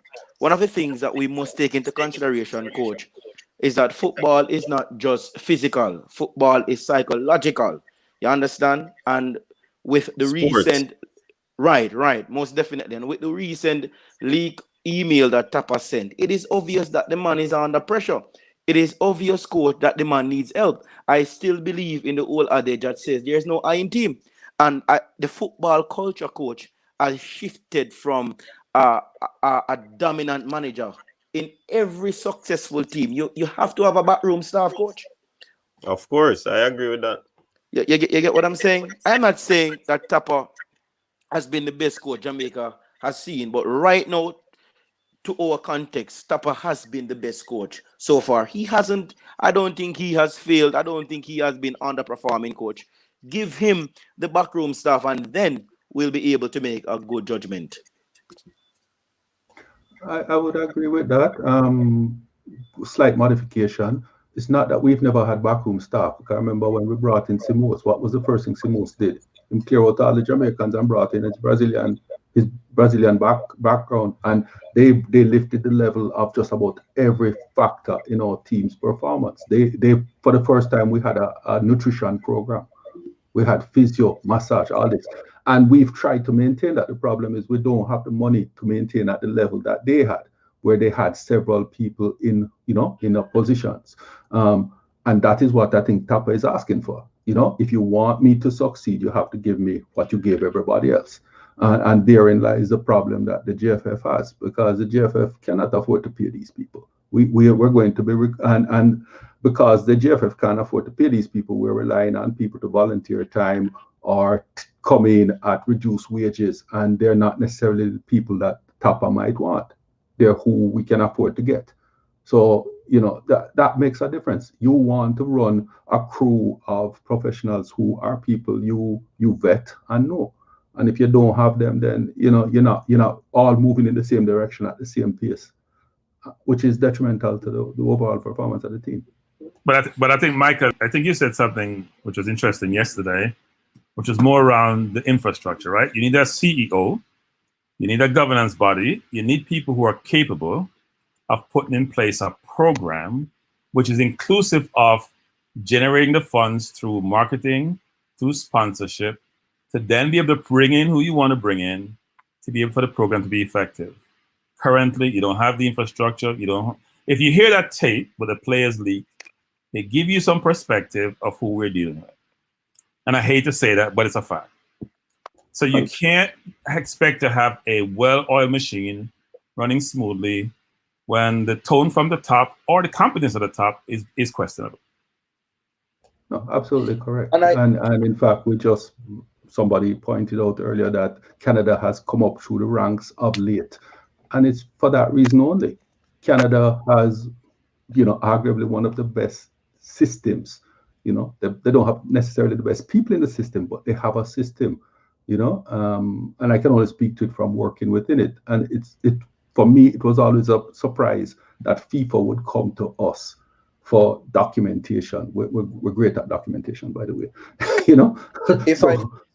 We provide a lot of documentation to CONCACAF and FIFA. If I may, my friend, you realize that the deliberation that you're talking about is a system. And that's what I'm saying. For too long, Theodore Tapper Whitmore has been the scapegoat of the failure of the national Jamaica team. I am saying Tapper's failure, our quote-unquote failure, is indicative to the system that we have. And it has been exposing what the JFF is doing as the governing body of football here in Jamaica. They are not attracting any sponsor. And I believe that the sole responsibility of the failure of the Jamaica's national team should not be solely on Tapper's shoulder. They are in a system, and the system must create an atmosphere for success. You realize you're saying exactly what we've been saying for the last few weeks. We're all on this boat. The problem, from my perspective, I think I voiced it last week and the week before, is how do we get them to listen? Because I'll be honest, I've been hearing this since the late 90s. Even leading into, even when the captain took over, that was one of the first things that's how he got elected. He came in saying he was going to bring that to the JFF. So it's not that we don't know this. The question is, how do we get it? All right. Greetings, gentlemen. So, my play a little bit of devil's advocate a bit with the topic, right? And I'm going to go back to the main topic, where does Tapper rank and even look on the system, right? Let's say, because me as a youth, where a couple times when I'm there at a match, live in a national stadium, I'll actually watch a football match directly. In terms of the decision them what Tapper make, in terms of the starting 11 that both on the pitch, in terms of the substitution them will make in our match, in terms of playing defensive ball game, no flair, no attacking spirit in the ball game. Can we really put that aspect of the blame on JFF and the system, or we have to zone in back and look on the tactical nature of the coach, the type of ball game that the coach want to play? Because it's all good and well to say, yeah, the system, because we are still that from 98, right? But despite not having the resources at hand, you sign the contract, you say you're going to do it, you know so the resources are not there here now. Unless you're going to tell me, say, you sign a contract, say, I'm going to perform if I get these resources, right? Is it a case that him get a free pass if it is that him don't get the resources?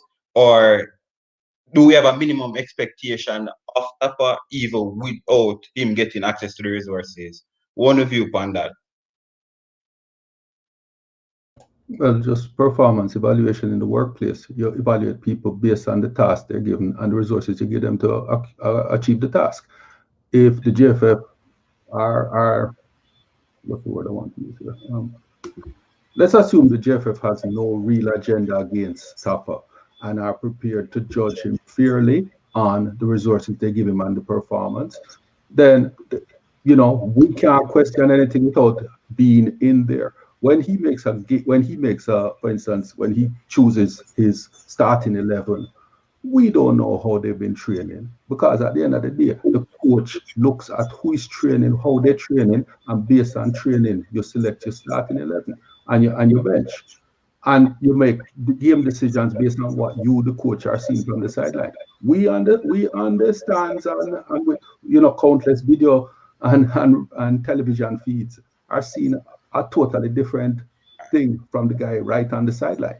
So we are seeing and making calls based on what we are seeing rather than what he's seeing. So it's really very difficult, my coaching experience limited, my coach. But we're all sideline coaches here.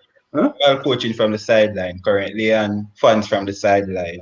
So from what you are seeing from Tapa in the past, right?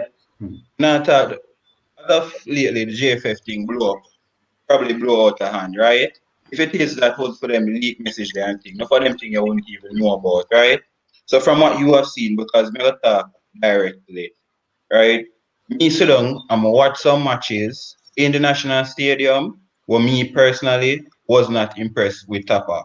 Now, so if I change him or nothing, me talk about him, basically him style of play, him tactical ability, tactical awareness, right? When it is that we compare that on an international stage, right? Get you, I understand saying you have the backroom resources, I get that. But me zone in on Tapa, the man now. Does he himself have enough or awareness to compete with the rest of coaches in the region? All right, good question that. But what sort of football system Tapa uses? Because I have identified. I mean, I agree with some of the points you make, but I have identified that the national team under his stewardship is sort of playing a counter-attacking football. And that is a system, that is a tactical setup. So when we say that he doesn't have any, is it that he doesn't have the players to work with or at the time, or he doesn't know how to tweak a system of play to let it work in the situation that he's in? So that's why we're zoning back on him tactical awareness, right? Because every coach, even if a primary school coach, you have a look system in your head. You have to just know the formation where you write down. Right here, so is a system that you create right off the bat. You see me? So with Tapa now, right? Jano, the point that kind of slip me, so I'm gonna make that one the pass. You see me? Somebody else can just jump in right there. So kind of point that just slip me again. So all right. I'll say a couple of things. One is I thought the last Gold Cup Tapa overachieved. You can only do so much with the quality that you have. And when we talk about strategy and style and what you employ when you play, a lot of it has to do with the quality you have at disposal or lack thereof. And we sometimes don't have the quality. We keep saying he plays counter-attacking football. It's like me telling all my colleagues and friends about Marino. He plays what he has. Spurs proved today they're not a counter-attacking football team per se. When you don't have possession, what are you going to do? You're going to defend. You're going to close in. And when you get the ball, you try to go as quickly as possible upfield. Either like long ball or you move the ball quickly. So, look, I don't think we're giving Whitmore the benefit of the doubt. He's going to have quality players. Now is the time to judge him. I still think he needs more tools and more resources in terms of support to get this to the point we want it to be. But he'll have better players this time. So now maybe a better time to judge him and his style, how he structured the team, what formation he uses, how he employs, what strategy he employed during the game, how he pivot during the game if things are not going a certain way, what players he changed at what point in the game. But as Michael alluded to, and I'll say this, there is almost no team that you put on the field as a coach, you're going to have consensus among, I'm going to call it 4 or 5 million people. So even in Jamaica, put the diaspora, the diaspora, another 2 million to that number, you're not going to have consensus. That's not happening. Everybody has their favorite. Everybody has their style of play they'd like to see. Exactly. And so we can't go critique the coach when, as Michael said, you're not in training, you're not around the players, you don't know who's doing what. The coach has to make decisions based on what he sees. Obviously, he has to leverage the player's history, but also what they're doing in the more immediate moment. So with that said, Bertram, all right, let us fast track and say we qualify for the World Cup, is it a case where the team would have, or Tapa would have overachieved based on the quality players that should be on board? No, I think this time around, even without assistant coach, maybe what he wants, even without sponsorship, even without marketing, even without masseuse who he needs to supplement what he has, I think he has enough quality in this region to at least qualify. Okay, so it's not only about the quality players that he have. It's based on the on what the competition that we are going up against in CONCACAF. Yeah, but CONCACAF has US, Mexico. Those are the primary competition. The rest of the teams are fighting to figure out where they the Panama, the Honduras, the Costa Rica, who's probably not a little bit low. They're all fighting to figure out where they're going to fit into this, right? So if you take those two out, because I think those two are going to qualify, then you have, I'm going to call it 1.5 spot that you're trying to pursue, given that the fourth place team has a playoff. I think we should be at least being the playoff at a minimum. Mm-hmm.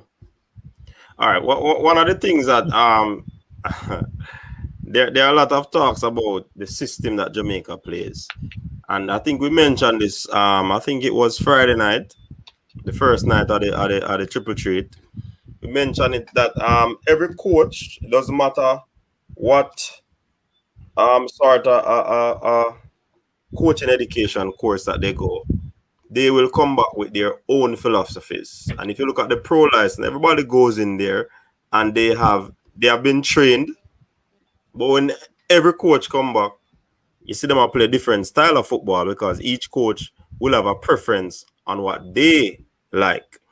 I hear persons talking about, I think it's Chris making mention of if a B license in CONCACAF can allow Whitmore to do all of these things. Let me add something to that. Having a coaching license on paper is good, but you see what they teach at these coaching course, I believe it's the basic. You now as a coach have to go out with the information given and do your own research to ensure that you aid in your development. So going to a coaching course is very good because you will be exposed to a lot of stuff, probably stuff that you wouldn't know about, but you will then now transfer the knowledge that you get and actually develop on what you were taught, because it's mainly there are basic stuff that are taught at these and when I say basic, I'm not trying to downplay the coach's education.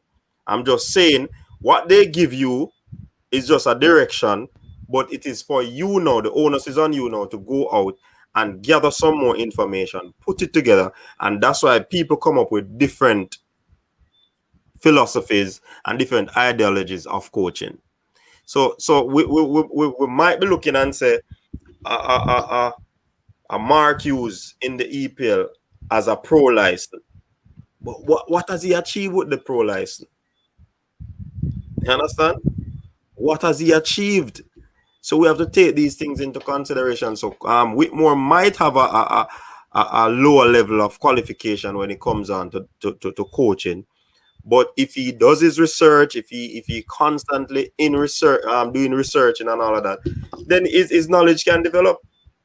And I believe that he would have had a lot of experience internationally, a lot of experience coaching for like over 100 games he would have had with the national team. So I think that experience alone could cut him some slack. Again, as I always say, I don't see him as the best coach in the region. He's probably not the best coach in Jamaica, but he's one of the coaches that is actually getting result with the national team. To have a 50% win ratio, win percentage, that is good. Man, get and mark you, he is actually not been using a lot of resources. His backroom staff, the things that he needs and requires to propel him, they are not forthcoming. So we can't really go too hard on Whitmore, even though he's not the best coach. We still can't go too hard on him. Coach, Yeah, man. coach. You know, we can go hard for him though. Let we hear answer now. Because Whitmore take like Whitmore have at least 2 Gold Cup or a Gold Cup before this one to prepare squad for the World Cup qualification. And now when they reach down to the year for World Cup qualification, Whitmore recruits the players them. When Whitmore have much years when he could have recruit so much of the players them, Whitmore just had to follow up people who are like, yo, one boss youth. And Whitmore realized that the youth them not good enough now. That's why Whitmore have to run go over so go get some man. And it go fail now, and then we are gonna say, yo, the Englishman them no good. Whitmore just has set up himself and set up the ball at them. Me like that point there. Who did that thought? Me. Like DJ Liverpool. DJ Liverpool. I tweeted at the Liverpool because me and some man I say, yo, the man them no good, really. They don't want to see back then the man in the national colours. But you can't blame the ball of them because Whitmore have whole heap of time. Whitmore pick a Gold Cup squad even year before last, and only Michael Lecter. Whitmore have so much time to call up so much of these players who wanted to play a long time. The Bobby Reed, the Jamal Lowe, the Ethan Pinnock, all of these players did want to play all long. And Whitmore just stubborn. Whitmore have man like Sean Francis I play centre half and at the fight in the Gold Cup semi-final. Yo, the man forget stick, brother. And we have talk about win percentage. We have 1 minute. We talk about win percentage. Win percentage. We actually it was in the League B of the Nation League. We know if it did this so. Our coach could have coach a team and we beat them like Aruba and them team. So I'm not gonna put that about win percentage, bro. God. The man forget some beat. The man too stubborn, brother. The man have a whole lot of time for calling the players. The man go call them no for them fail. The man set them up for them fail.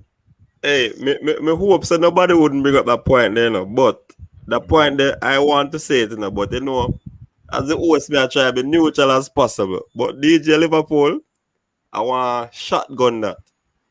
Yeah, man, a big point that because I believe when him get the job, he should have been looking forward thinking and all of that. So me agree with your point. Me not to elaborate on your point because your point. Man fling with McCleary, the man fling with Mariappa, the man fling with all of the man them like the man I say, yo, me no want no English. I saw the man make it thing look like, you know, brother. But this again goes back to the same point we raised right from the start. If you don't have a plan, overall strategy, plan. Operating procedures, all of this is what will happen. I'm not saying the coach shouldn't have leeway, but he should have leeway within a system.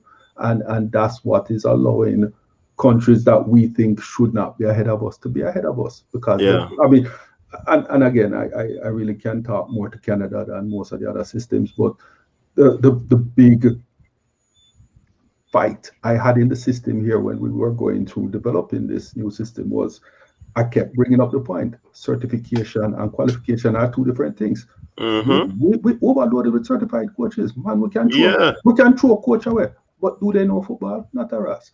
Most of them never know football round until them kids start play. Because up until then the ball did oval. Because of that them know American football or hockey. You understand me? But now we're taking all these parents and sport fans and pushing them into coaching. Yes, they technically know what they're to do, but they wouldn't know how to do it because they don't play the game. And we have Tapa now who know how to play the game, have some training, but what the licensing, especially at the higher level licensing, what that certification is more about is actually up here now. We're learning to put your bias aside in assessing players' accessibility. That is what the pro license is. So the people skills. The people skills, the man management, because what one of the things that we don't sort of pick up a lot of the time, there's a difference between what you see on TV in like a premiership manager and a national head coach. I know the same thing, right? Because the guy like a Tulsha and them are managers, Remember, they're managing a full coaching staff. They have head coaches now. Solskjaer not up on the field a coach. Yes, right. Having coaches who are come to him and he might tell the coach, I see this, I want you fix that, I want you deal with that. Right? Tapa is on the field doing that. Him's on the field coaching. Right. Now he has, I believe, Wait with him, right? Who is doing more of the coaching. But is that dynamic, I think, is the problem, because Tapa has been making decisions at all of these levels without really consulting some of the people he has, either because he know more than them, or there's no real, structure to control him. So the point just made that it seemed that Tapa only picked these guys and him now pick those guys. That should not happen if you have a system in place. I think one of his problems, though, is selection, and probably it comes out in the point that DJ makes, and also it leaves person to blame these incoming players that they come in when it's World Cup qualifiers, and that wasn't real. That's not really the case, because a lot of these players are scouted years ago, and it's just that the powers that be probably have not I come into your doing. The powers that be have not actually made the effort and the fast track step to ensure that it happens. So that could also be an addition point to what DJ said. Yes, doing. No man, not me, man. Somebody else want to raise the point. Oh, a DJ again? Coach, that's the point we may say, no, coach. Because even the last Gold Cup coach, the man have a squad that played the friendly them before the Gold Cup. And when the Gold Cup squad announced, it's like half of them man they were that play the friendly. Don't in the Gold Cup squad. It's like some different player. Yo, the man could have bring in so much players, so much years now. Like Kemaru from when Kemaru did their leads. The man could have bring in that the man how much years now. The man, yo, you know what it hurt me when I go play big mighty US. I'm see as some USL players in our team, and US never pick player from MLS. That no look good enough, bro. So here's a question: Is it Tapa's job? Is it Tapa's job to figure out the pool of players, or is it JFF's job to get that pool of players that he can select from? No. Yeah, man. The coach should have say, man. No, but Tapa can't get them passport. They have to have their papers to be considered for selection. Are you to inform them? Are you to inform them? Yeah, the coach. If you haven't thought about the, if you inform them, the players. Them say come back. The pool. Coach must just coach out there. What are we talking about? Yes.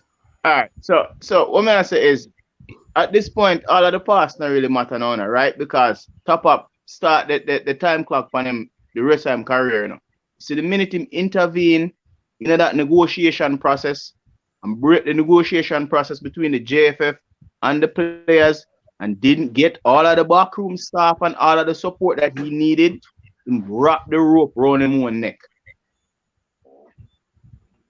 Because him did not only the players, but him did himself a disservice. So now him can't complain no more. The deal done signed, gone. Okay. Yeah, because Tapa signed the deal. Tapa signed the deal too. Because Tapa lost some demands for himself too, and him not quite get it. Yet him encourage the player them to sign the deal, so Tapa kind of sign with him, little rights with it as well. Because the player them compromise. But guys, come on, be fair. They have to have a compromise, right? You have to have a compromise at some point. You can't just stick in your corner and say you're not going to compromise at all. Then you never have an agreement. They would be struggling about Gold Cup is coming up, World Cup qual is coming up. We don't have a finalized agreement. We don't know who's going to be available. Somebody has to make sacrifices. It's a win-win game. Good. Hold on. Before. You're massive on that one, still Bertram. The sacrifice is always being made at the player's expense. A time for the JFF give no man. The players are always the one making the sacrifice, on behalf of their careers and the country and for everybody else. While the JFF sit down and just can and with some inflated administrative costs and all of these things. So a time for them make some sacrifice. All right, just want to make one point. That's it. I see Cataract Son want to say something, but me just want to make one point. Because you see the sideline coaches them, and the persons I'm talking about are the fans. We oftentimes assess the situation, for example, a game when it is happening or at the end of it, right?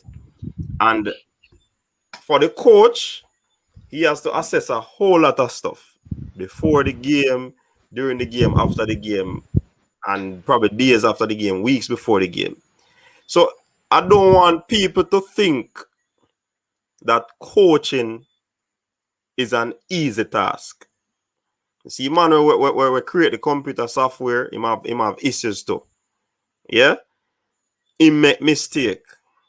See, the man who cut the lawn, him probably not cut it as straight as how we would have wanted to cut. You understand?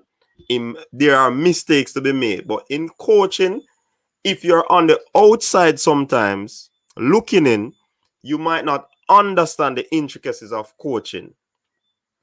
Sometimes the coaches make decisions that are not favorable in the sight of who? The fans. The fans are important, don't get me wrong. But trust me, the coach task is a huge one. And without resource, it is even harder. And that is what our coach is facing right now. So, yeah, the alabaloo about him not doing this and him not doing that, all of this, all of that, yada, yada, yada, we have to cut him some slack. But coach, Hold on, doing. Remember, say, Cataracta come in after me. Yeah, man, I'm not leave no point, man. Just I said, what you just said, we have to cut him slack. Whenever cut the pass, coach them slacking and them never have the resources neither. The rest of people in the past got fired when the time was right. Right. If him underperform without the resources, same thing will reach him too. All right, I agree with that. And it's the same thing. When Schaefer was here, he got a lot of slacks too. He got a lot of flack, right? But I'm saying this new team is just going to be assembled. Can we just wait and rate Whitmore going into these tournaments? Because obviously they are not going to change him. So let us be a little bit patient right now and see. Remember, I say Liverpool, baddest team for the last 3 years. Yeah, excellent football. See? But what happened? Klopp is now getting some whole attack by the same fans who rate him up. Well, Klopp pick the man there for. Why him do this? Why him do that? Klopp should have used this man. Why am not using defenders them in them position and stop use makeshift? And it changed and the same him now getting a better result. Klopp is being clopped. So people, we have to understand the whole dynamics of coaching. Right? Coach, so yeah, come in. Your man will just drop.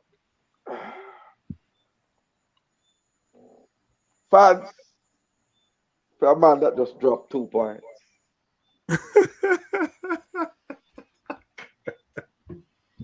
I've got fine for that, No, it's the buckle of champers. Yeah. And I expect something to come from Linston, come a town to match this. For all those who are saying for love, I see you in a white shirt, so I give respect to start. No, I'm not white. I agree. Oh, when you're feeling great, you must be feeling great and down. The match slap it today. No. And we can talk about the match and coaching after. I've been listening, but I give you time because I don't think that anybody who's a Man U fan should be speaking tonight after that display. So Cataract's excited for draw. Right. He's a sloppy game. No ambition. The man want pop champagne for a draw. Arsenal lose, so bro, I'm not fit up. We're not good. We're not good this year. Arsenal. We haven't drank any Lasco, so it's safe to sit just below us right now. No, number 9, newly promoted side, number 9 in the league, beat who is going to be the reigning champions, draw with the former outgoing champions, and now draw with the one-time perennial champions. I think that's outstanding. No promoted side has done that. Not even Sheffield United. So least bad at the thing. Big up Marcelo Bielsa when we're talking about coaches. But onto Jamaican matters. I listen to a few things. I want to say something. Coach, I agree with you 100%. Those of us who have played professional sports will understand the difficulties of coaching, even if we have not been a coach. Right? I was the coach for Ministry of Education's team in the early 2000s. Football coach. But I was a fighter myself. And there are times when in between the rounds, the coach, the trainer, the equivalent of the coach, give me advice. And I go, yes. And when the bell ring, go ahead and do my own thing. Right? Because players and sportsmen, they have egos. Sometimes you don't have the mental. If coach tell you something nice, so when you go in this, I'm going this and the first thump reach me. Oh, but the coach tell me out of my mind, you know. The coach has said about go forward. I said, no, man, I get lick again. I'm gonna get on my bike, and the coach is giving you advice. And in those sports, even from the sideline, the coach giving you advice, and you're not taking the advice. Right? The coach works with you, going with a game plan. Where you can blame a coach is where the coach gets it tactically wrong. Right? The tactics and the game plan from the start are messed up. So you see, when you go and you give away a goal in the first 5 minutes or the first 3 minutes, you know, so the coach hasn't prepared the side correctly for what is coming. Right? Or if you come out at halftime and you give away a goal just after you come out of the dressing room with a talk, those are the times. But coaches coach and players play. Right? The coach cannot come on the field to make the team. That's one point. The other point, somebody fan of mute. They can mute the mic. Right? No disrespect.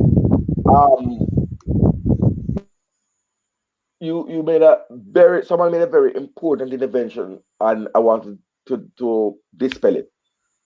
A coach's record and a player's record, you play who is put before you. So you cannot diminish Tapper's 50% win ratio. He, outside of friendlies, which I don't think he has any control in picking at all, because Jamaica does not pick. We play who we get. And we play who offer our money. We don't select friendlies in a strategic and tactical way. So we don't say, okay, we are going to play the following teams in the Gold Cup.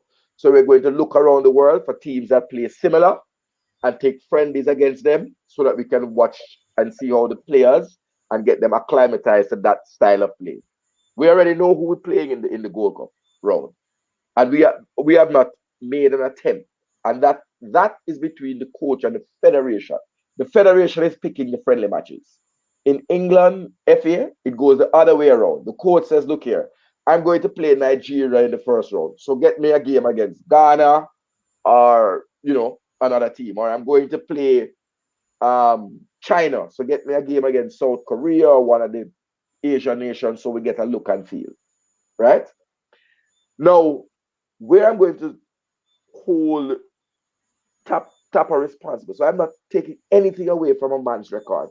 You play who is in front of you. This debate happened in American football, for example, in the SEC. People say, "Oh, you're playing in a weaker division," but at the end of the day, you play who in front of you until who come in front of you, and that is why Lord God, the team there lost the basketball final, the unbeaten team.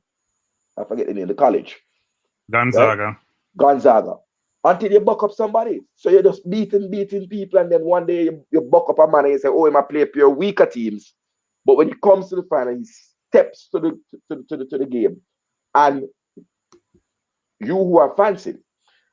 The third thing I want to say, that where we really must hold coach, is that the kind of research that persons like myself are doing, the coach Whitmore, even if he doesn't have the staff now, he ought to be doing it. I sit down and watch this weekend outside of Leeds and Manu for myself, right? I could have watched the Carabao Cup today, but I chose instead to watch on television. There was Birmingham versus Derby, and I watched Reading play. We played Cardiff yesterday, right? Because I want to watch the Jamaican players. So I don't watch football anymore in this time now for fun and watch it. But you watch with a purpose.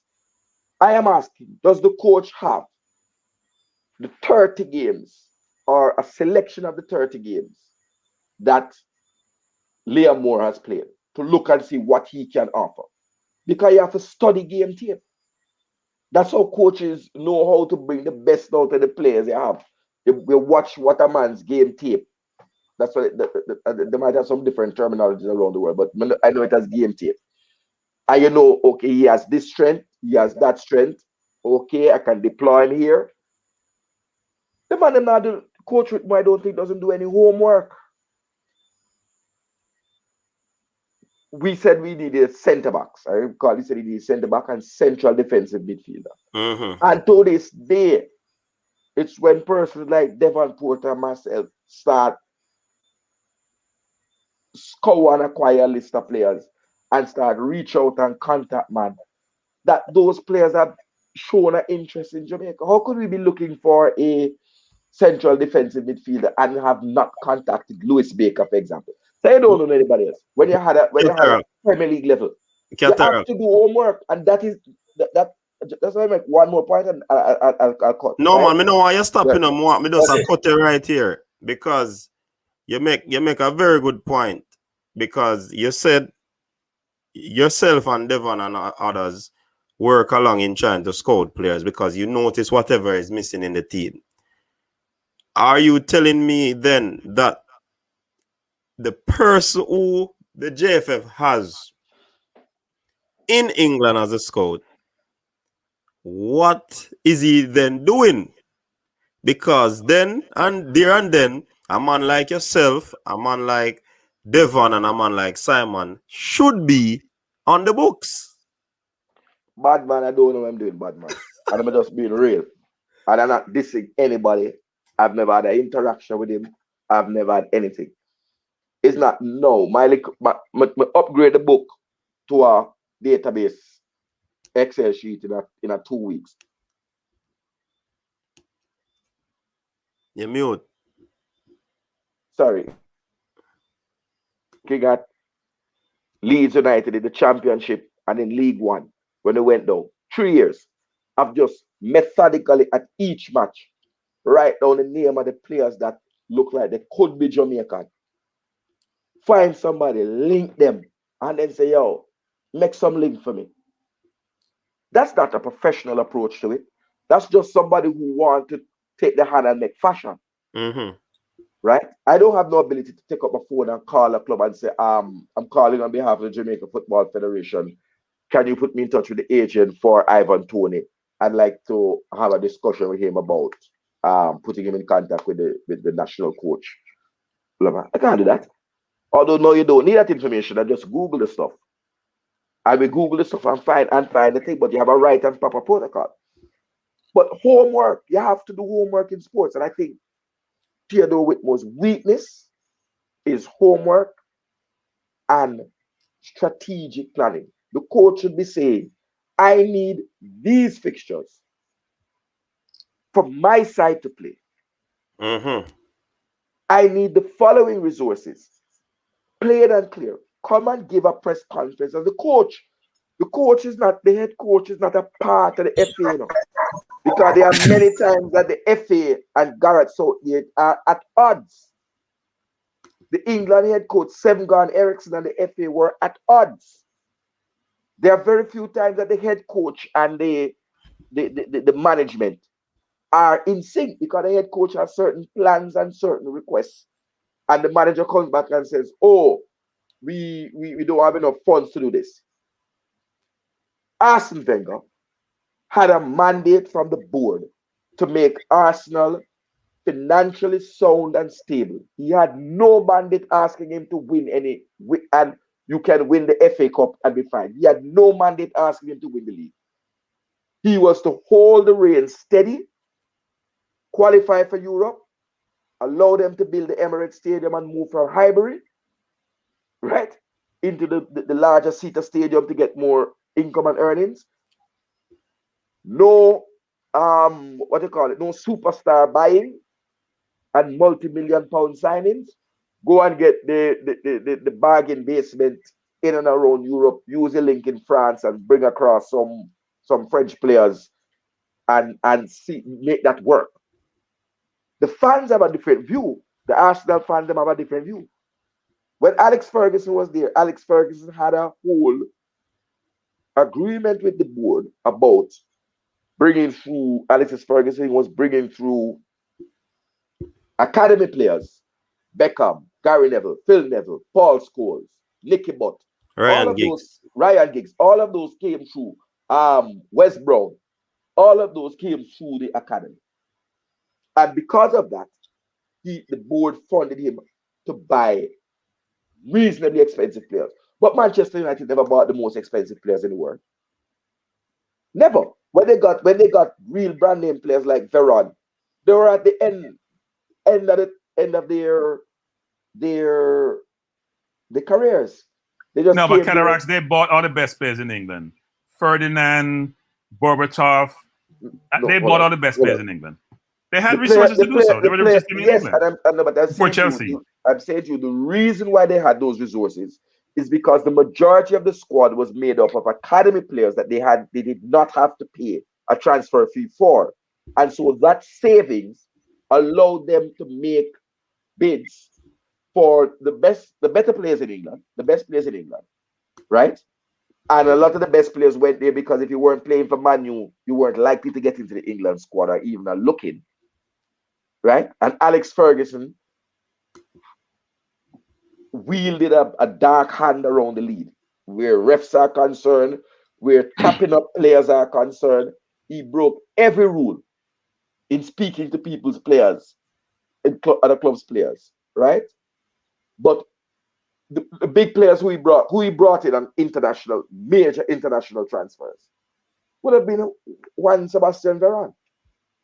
Yeah, but Cadaras, back to the point we're talking about, which is so we are saying how does one hold on, let me finish. Yeah, go ahead. Whitmore ought to have a core has demonstrated that he can bring in a core of players locally based, which would be equal to an academy, but has not been able to integrate and has shied away from the superstar players. I think because of an ego reason, he doesn't think he can manage those players. I think the JFF, in trying to endear themselves to the public, has gone ahead to look to do what owners do, which is bring in some superstar to give it some breathing room and foist them on the coach. I honestly don't think if Whitmore had his choice, he would bring in Antonio, because I think he's struggling with how we would manage them. So the last point I was going to make, Coach, about Whitmore and what he needs to do is I don't think he's operating with a plan. The same way, like, for example, Frank Lampard had a project, Brendan Rodgers had a project at Liverpool before he was cut short. Alex Ferguson had a whole project. Arsene Wenger had a project at Arsenal. Operating without a plan and a project means you're making decisions that are just for now, not for a medium term or long term. When you see some coaches have some decision, I'm going to blood a player because I'm going to need this player for 2-3 years down the line. I need to give him international experience and let him grow alongside and learn from professional players. There might be a better player in that position, right? So those are things that coaches ought to do. Coaches don't always pick the world's best 11 players. You have to mix in youth development. You have to balance egos. You have all kind of things to do as a coach. So when those who sitting in the armchair, that's why there's a difference between the fans who enjoy the game and the coach who is at work. It is his job, right? He's not there as a fan. He's there to fulfill some strategic objectives. And I don't think there's a strategic plan that the JFF is working towards. The recruitment does not indicate that, right? Because our biggest deficit was central midfield. and the right back position. And those are the two that we haven't made much effort in finding top class, the best players in. No central defensive midfielder and Wes Harding. The jury is out, but it's certainly not an elite player. So we need to differentiate. We need to differentiate between the coach/manager's responsibilities and the JFF responsibilities. If Whitmore go bleeding players, and he loses, what happens to Whitmore?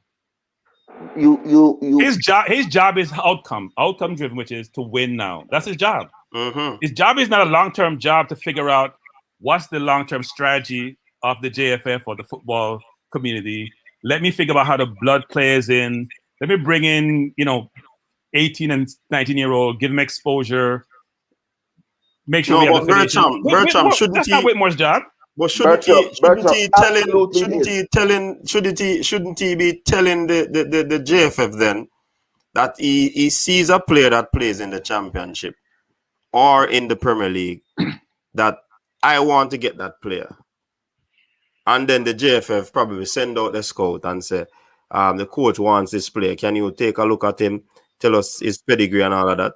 Shouldn't he be looking at players as well as the coach? Because him our coach team, wouldn't he not want players to fit his style of play or his system? Style of play. So you have a whole pool of players, a whole pool to pick from, right? You're supposed to go spearfishing. Right now, we're just throwing our net and see who want to come in at the net, rather than actual spearfishing the particular players. You can't blood 10, 15 players. But Rene Simoes did it. He brought in Bibi Gardner, right? And when Shorty Malcolm died, Fabian Davis. Yeah, but I'm going to go back to this point, Cataracts. We can't compare certain managers and coaches. Rene Simoes had infinite resources at his disposal.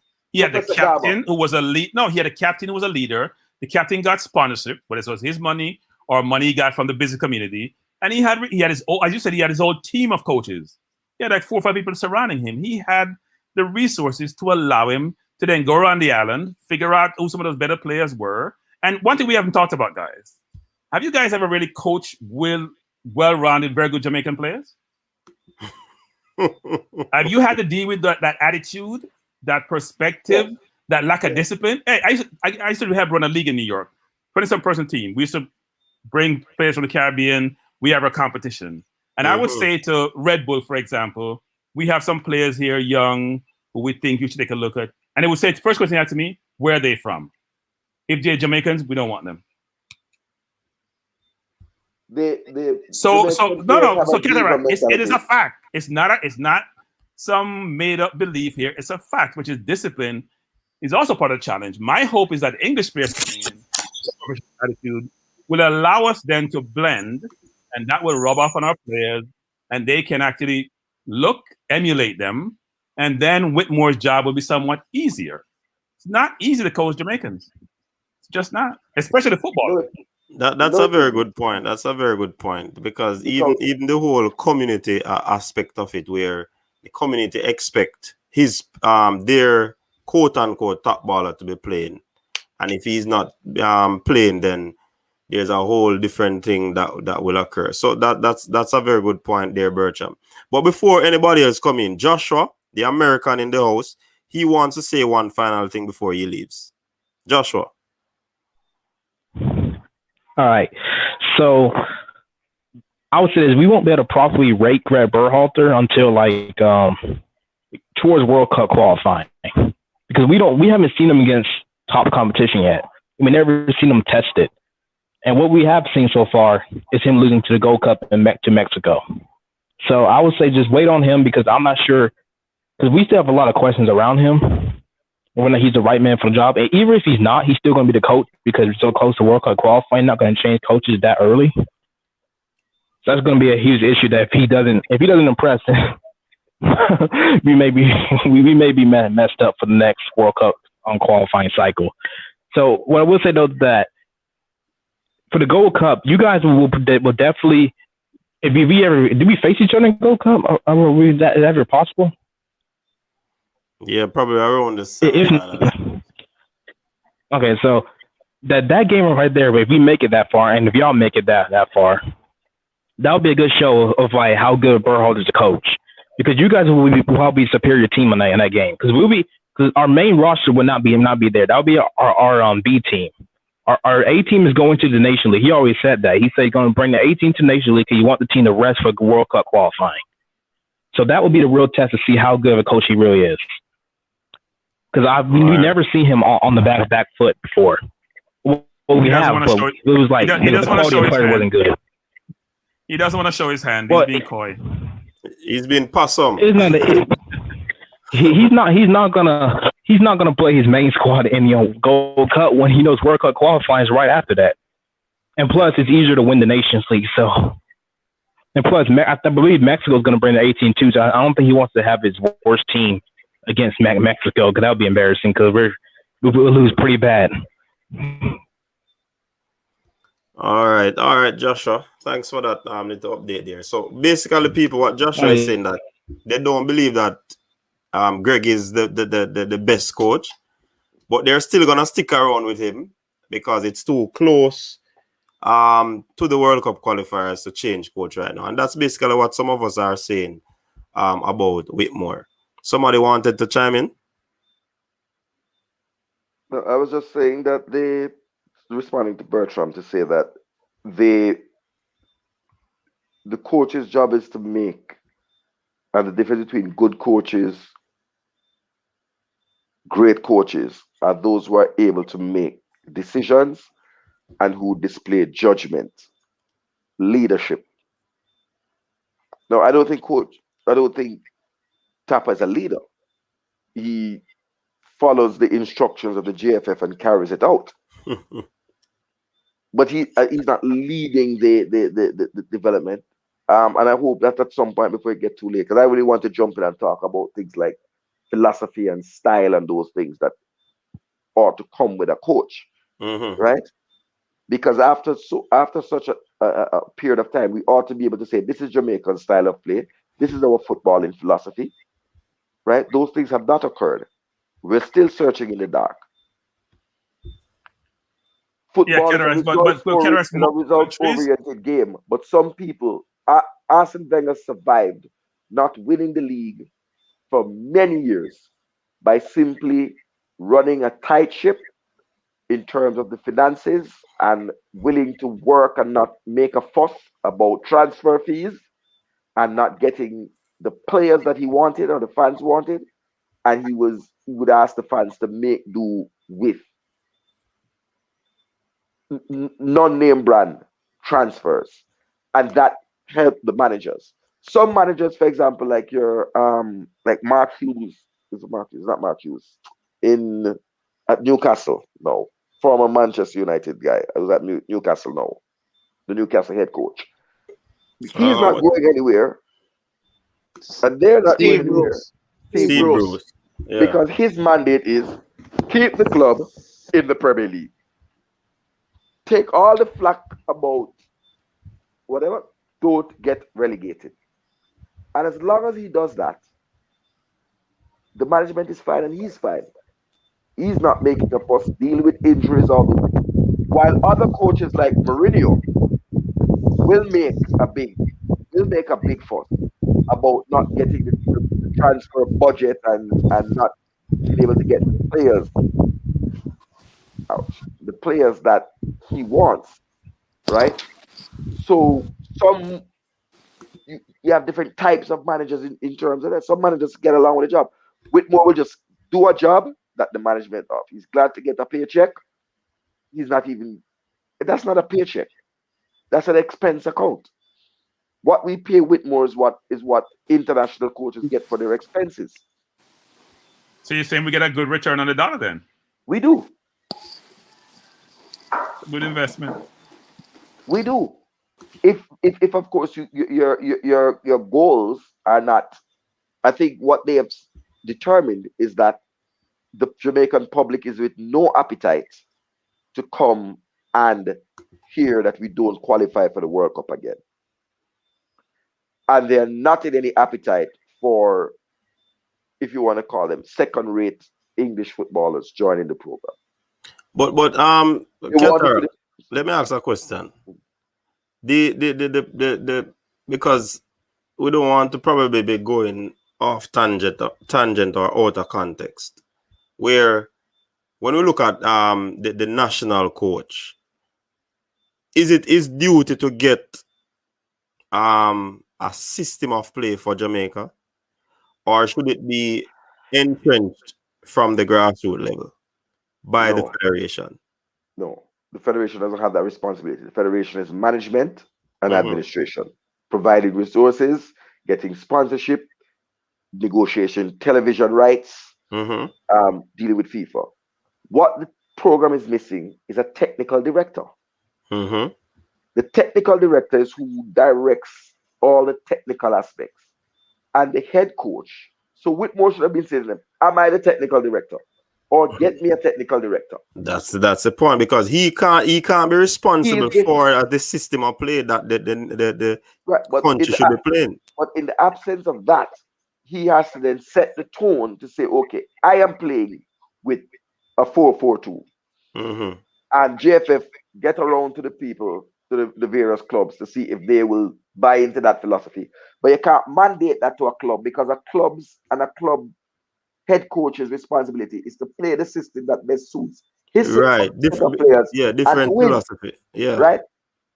But what you want is to be able to demonstrate a philosophy. Like, for example, Jurgen Klopp, the high press G-Gen style of play, that high press style of play, which he developed at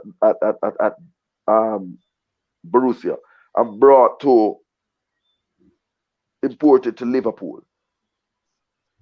Many persons now have tack on Twitter and say, boy, you can get successful. Right? And I see somebody saying publicly, ask for a long list of things. If you ask for a long list of things, anybody will tell you who owns a company or business. It's poor management. That means you don't know how to prioritize. When a manager comes to somebody, you come with a very short list of things to say. These are my absolute priority. Yeah. Let's get these fixed. Number 1, 2, 3. That's it. When we get these, we move on. If you come with a long laundry list, if I have a staff sorry if I keep bringing up, so if a man come with a long list of double and one cut, that's a boy, wait till you go do. I don't jokes you say, that's all we are playing. Come and tell me, say you need them 1, 2, 3 song, it's important and critical. When anybody run another business here, other businessmen can chime in. Your middle managers come to you with a priority list, because money and resources are not unlimited. Yeah.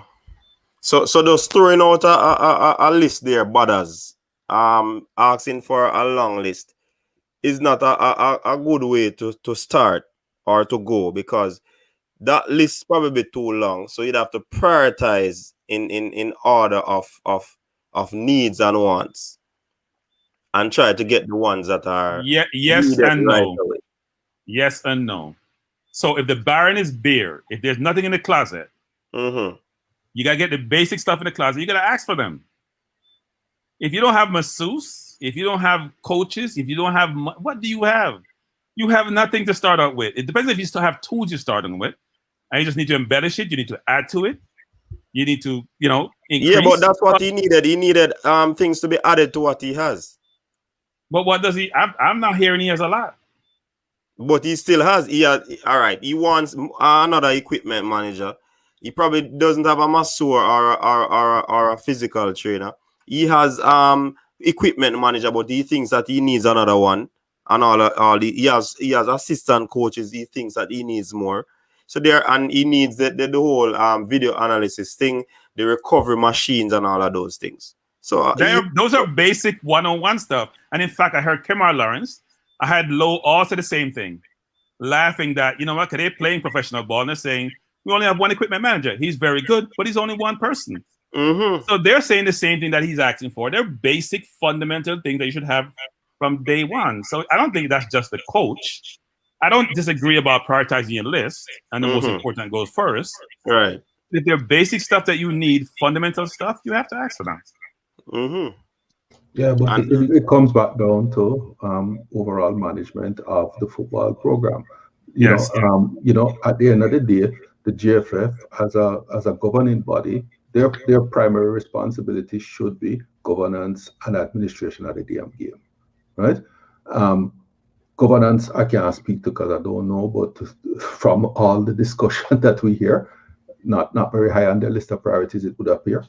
And the overall management doesn't seem to be very strong either. I mean, you can't be running a national program where you don't have these things. You have obviously these men don't know these things. So it calls a bigger question then. How do they end up there? How do they end up there? Coach, yes. and Michael, I think these men are very well aware of these things. That's why they operate in secrecy. These men are very smart people, you know. You think? Aren't they? They're not football people, but they're very smart people. They're very well-educated people. Well-educated, don't say smart. They're two different things. Yeah. because education doesn't mean you're smart enough. Yeah, many have gone to college. We're assuming that their priority is football and not themselves. If you are we seeing that? All right, because listen this DJ. If I you talk. Adre this. All right, listen this. If you go in our system, right, you get the post as a manager of an entity, and you go in and you are going to outline some of the things that you need from the CEO or the GM. You understand? You are going to go in and say, all right, I don't see this. And these are some of the basic stuff that should be there when we're talking about running an organization and all of that. So these people go in and they probably would have not identified some of the basic things that are needed, especially from the coach's end, to run his program. And them go in and assist certain things. You wonder if them know. And them not get these things on board from day one. To ensure that if me need to fire this person, if him need to get fired, him can't say him never get nothing to work with. Coach, I think coach, this is 2021, man. Most of them people that watch the Premiership, them people that run the JFF, them watch some big league, and them know say all of these things are needed. But watching the league doesn't mean that you know these things, Bridget. These things are not showcased on television. What we see is the football being played on the field. Coach, no, you have to use a cut in between the halftime and everything. And them talk about the physio, your bathroom stuff, all that everything. That information is out there, man, in the public during every game. So we have to assume so them know it. And if them in the JFF or run the JFF, they must have at some base level a football knowledge, right? So we have to make the assumption so them have that knowledge. So therefore, I must something else. We have to use another lens to look on them. Boy, I not use that in a JWeb. Me not assume. Me not based on how they're operating. It is telling me that them don't know, and them put that out to me for my interpretation. Yes, Cataract. I want to address Jay.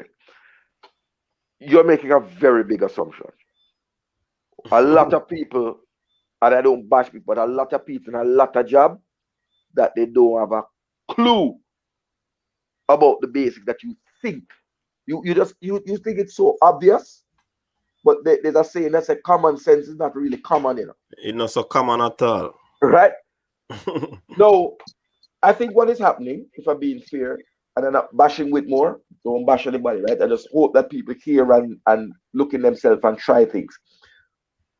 I think Whitmore suffered from the Gladys syndrome. Whitmore was so glad to get the job. Because some of the things that he's asking for now are things that should have been asked for when he assumed the role. I'm assuming the role, I need 2 equipment manager. If on the cusp of World Cup, you are telling me your priority is a second equipment manager, things look sticky, brother. Equipment manager? You don't have a scout. You don't have an analyst. You don't have training camps. When Simoes was here, I recall what Simoes' priority was. He wanted, and he said clearly, Jamaica must play in every single FIFA mandated date or date that FIFA gives. Jamaica must be active and playing. His priority was friendly matches and a team held in camp. Those were the 2 things. I don't know if anybody heard anything else different. But those are what I recall from 23 years ago. Over and over, he kept saying the same thing. He wanted a camp, the players to come into camp and be in the camp so that he could impart his philosophy. They train twice a day, and he asked that, we play friendly matches and we get quality opposition. When someone started talking, that's when we started to play all kind of, the more fancied nations who are above us in the FIFA rankings. Before that, when as you said, friendly, you see St. Kitts turn up or St. Vincent with a salt now with a volcano, because they can't find a ball to come. That's where friendly matches used to be for Jamaica. Now. You see St. Vincent and Grenada. Yeah, they're on a layered flight. Simone is the man that says, no, you have to have quality opposition because you play up to the opposition and the players need to learn. Yeah. So those were his 2 priorities. He never came with a long laundry list of things. Of course, there were a whole lot of things. Right? But as you got your priority, then he moved on to say, we can't be training at Barbican football field. JFF need to pay Independence Park so that the training can take place at the stadium. Because remember, so Jamaica, Barbican football field, they used to train at, Wait, Cataracts. Hold up first, Cataracts. Guys, we have to think about this. We're doing a comparison which is not fair. Simonis came with pedigree. Simonis came and he was given the authority and he had the status to make demands. Simonis came when we had the captain running the program who knew what the hell he was doing. There's 3 key things to running anything. There is strategy, there is execution, there is culture, and there is money. And I don't know what we have in each of those areas, but I don't think it's fair to say these things are all Whitmore, because if the head doesn't work really well, the rest of the whole parts are not going to work well. I'm not saying all. I'm saying some of them. If at the time, when you're taking on a job, you have to do some research on the job to say, okay, these things are missing and these vital tools that I have are not present, and therefore I might be in a sticky situation because I won't get the results. I might get fired. The things that are being asked for now as priority are things that should have been addressed on the negotiating table. But Cataract, wasn't he a part of the system then? Because he was coaching, then he left the job, then he came back as the under 23. Right, so he knew that these things were not there. They're not a surprise to him. I'm saying at this point, if your priorities are equipment manager and masseuse, you yourself are in problem, because that meant your judgment to prioritize and to know what to request, I have to call it in question. Because this, when the higher the monkey climbs, let us be fair. The monkey climbs, the more he gets exposed. This is not an under 23 coach. Yeah, but let us be fair. Let us be fair. If the basics are not there and they now become his priority, he has to ask for them. Yes. So essentially now, they would become his priority. No, but your priorities can't be a long list. You can't have a long list. That can be agreed with, Michael. Yeah, you can't have a long list of priorities. So somewhere in that long list, something must be a priority. Is it? I mean, it could well be that he has gotten the real priorities sorted, and these are like the secondary level priorities, maybe. But you know, the fact of the matter still is there's a management issue, and it's not just, you know, the how best to put this. I don't know the JFF well enough, but I deal with a lot of not-for-profits in my real job. And one of the real issues that not-for-profits always run into over time is the delineation between governance and operational. A board of directors and people at that level in a federation should not be doing the work of the federation. And my dealings with the JFF, I see that a lot. You'll be dealing with somebody who is director level in the JFF, and they are wanting to tell you how something technical should be done. And I fear that is what Whitmore is running into, where he's being given direction by people who should not be giving him direction, because that's not their role. Because the captain was accused of that several times. The captain was involved in functions of the GFF that technically, as the president of the GFF, you don't have no business with. Yeah, but Michael, that dictatorship worked. You know, it was a dictatorship, but it worked. It achieved something, but the problem with it is there's no continuity with it. Yeah, there's no continuity. So when you lose that person, that goes. And as an association, you have to create structures that will continue. And this is why Theo is running into these problems now, because the structures are not there. Do you recall about, I think 5 years ago, there was an NFL draft when Johnny Manziel was the talk of the town. And everybody at Dallas Cowboys, including the owner, Jerry Jones, was at the draft demanding that the head coach, you know, hire take the first round draft with the first pick of the first round. And the head coach was adamant. What happened? We've now found out that Johnny Manziel was a flop where he went. And so the head coach, having looked at all the things, the manager was looking at, he's going to sell jerseys, the owner, sorry, was looking, he's going to sell jerseys, he's going to, you know, up his television rights and get cash. But the playing decisions and the technical decisions took the floor, because the head coach was, I made the final decision about player selection. When, in this last draft that went, right?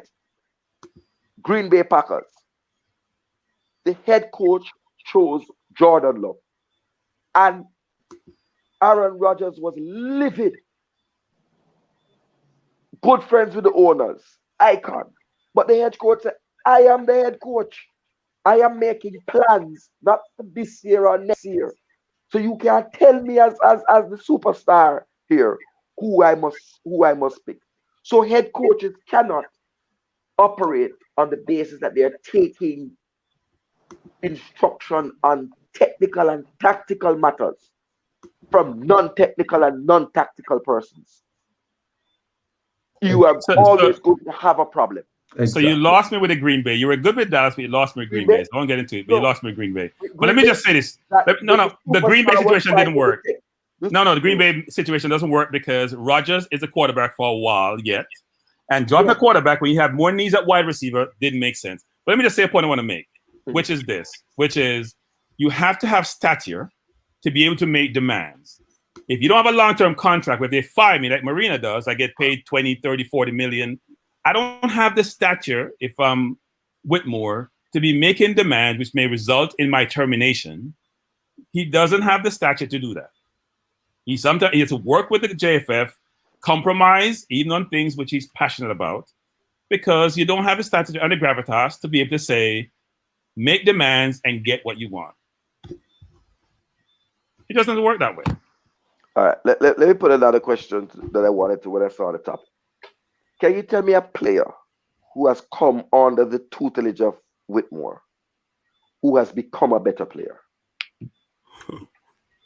I don't think that's fair for a national coach, because you can't tell me a player that Gareth Southgate make a better player. Your club develop your players. Your academies in your club, not your national team. The same thing, if you guys listen to Talk Sports in the UK, the same thing we're talking about Whitmore is all talk about Gareth Southgate. He was a fallback after Sam Allardyce. Yeah. He wasn't the first preference. He was a fallback. But the one thing he did really well, he picks youth. So people like Theo were dropped from the team. He picked young players because he has a chance to go around the country. Does the JFF, before COVID, said, Whitmore, we're going to give you this budget. We're going to source players from the UK. We're going to send you to the UK. Here are a list of where our Jamaican players of heritage have. Here's where they play. Go watch them play. Because there's a big difference from watching tapes and on TV versus being at the actual game to see what the players done in totality. Big difference between watching the tape and being at the ground, watching the game and watching the player. Absolutely. It's not the same. Absolutely. But budget means that's why coaches go to selective matches after the scout has scouted the player. Gareth Southgate then turns up and says, okay, because he doesn't go on fishing expeditions. He goes to look at a player when they are coming down to the final choice. Other scouts go and sit in the stands. And when he goes to look at players, there's a discussion with the head coach. There's a discussion that this player is going to play because I'm here to watch him. So he doesn't come, when he came to watch Leeds, he came to run the rule over Patrick Bamford.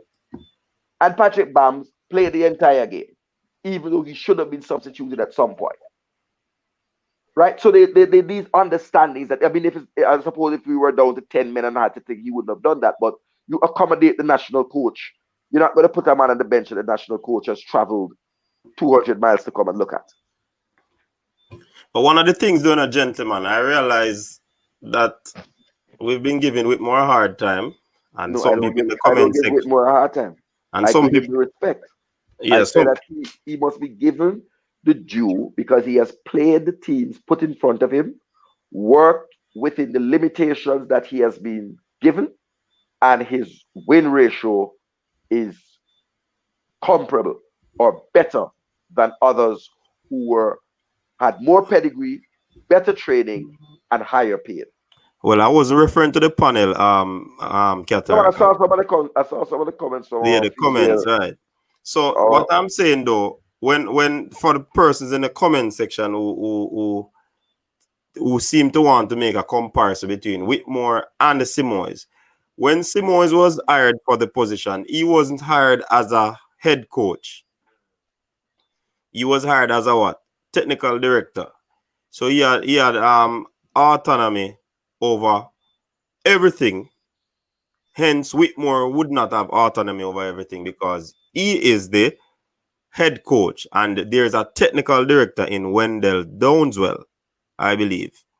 So when persons are saying that Simoes came and he did this and he changed everything in football, I think that's not been a fair comparison with Whitmore, because one is technical director, and that's the reason why Simoes would have gotten so much respect, because he was one of the persons, well, as the technical director, he used to go around and recruit his players that he wants to work with. So he goes around to Division 1 leagues, Major League, Corner League, all walks of and corners of Jamaica, to ensure that he sees the length and breadth of Jamaica players. But did Rene Simoes develop a system in Jamaica, or did he just utilize the national team to play a particular way as a technical director? Because I hear some persons talking about technical director is supposed to do this and supposed to do that. But did Rene Simoes actually do that? And let us be fair. So that's the question that I'm dropping out there. Did Rene Simoes change the whole way that we in Jamaica play football? I know that he changed the way in terms of from the work and play, where he instituted a semi-professional aspect of it. But did he actually change the way how Jamaica played football in terms of from the youth level coming up? Answer that question. Theodore Whitmore has a different job than Rene Simoes. Mm-hmm. Rene Simoes brought the concept of possession football to Jamaica. That was alien to us. We loved to dribble, brock, pile, and salad at the time. And Whitmore was a god. Right? I judge a coach by the player. You have something where this is the coach's player. I believe in this player. He's the one that carries out my instructions on the field and translates my messages. Simoes believed in Peter Cargill. Don't care how much of a molasses Shorty Malcolm slow we thought they were, or whether we thought Shorty Malcolm wasn't good. Yeah. Right? He believed in them and stuck with them through thick and thin and criticism because he had a role and a vision. I think he transformed us into understanding about short passing and the fact that the ball travels faster than a player can. And so if you want to move quickly, you need to pass the ball and you need to possess the ball. We used to be careless in possession. Oh, yeah. We used to dribble and lose the ball and can't recover. So I give him that. I don't see where Theodore Whitmore has put a tactical stamp on the team. I cannot identify any player who has come under his development in the national program. And let me recall, when Bibi came into the national program under Simoes, Bibi developed from a schoolboy into, by the end of that time, into someone who could walk into a Premier League team, not a championship team, and maintain a career for over a decade. Right? He revived and revitalized Peter Cargill's career. Brought him from Israel and revitalized him into this holding midfielder. Right? That would not lose his possession and be able to do the back passes that annoyed many fans who didn't understand what we were trying to do. Deon Burton developed into a major goal scorer, goal poacher. He performed better for Jamaica than he did for his club. Burton wasn't a starter for his club. Burton was a bench and a bit part squad player. Right? So I am not saying René Simões was not a top-rated Brazilian coach. He wasn't. Nope. He had no previous head coaching experience. Mm-hmm. He was somebody Jamaica buck up on a visit to Brazil. So, in the same way, I think it's fair to compare the apples with the apples there. Where Bertram is right is he was white or foreigner, and we are foreign-minded, and so he was given support from the private sector. He was given a blight when results didn't go well, and given the time to get the results right.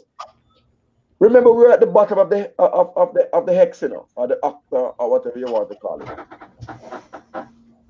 National players, Dirty Harry, national players, and I point to Simoes, improve. Players come into the national setup and improve and learn.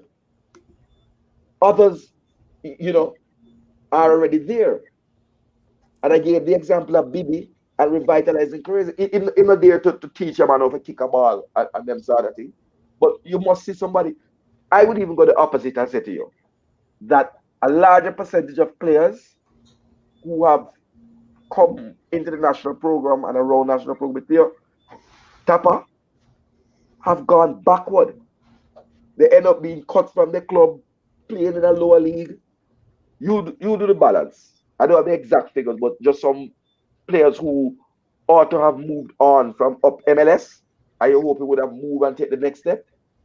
End up in the USL. Young players I'm talking about. Not I mean like only like bigger like Fisher and stuff like that. You understand because of age, you might have to take a backward step to get game time. So he does have to answer for it. He can't just get a free pass. He can't get a free pass. But I give him the fact that he's an excellent man motivator. He's able to get the players to run through a brick wall. Right? René Simões was not the head coach. René Simões was a technical director, Chris Smith.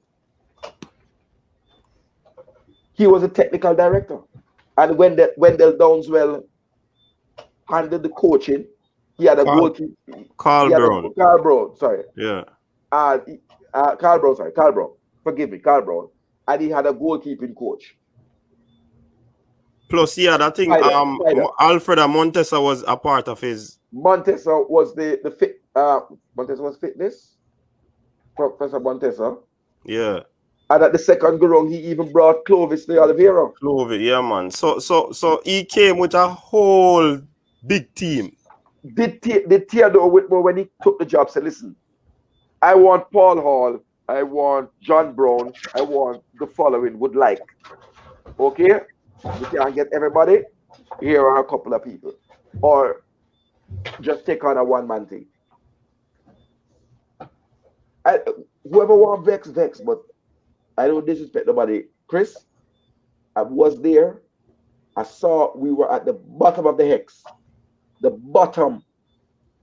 I think we had 1 point. And in the midst of that, Simões made a set of decisions which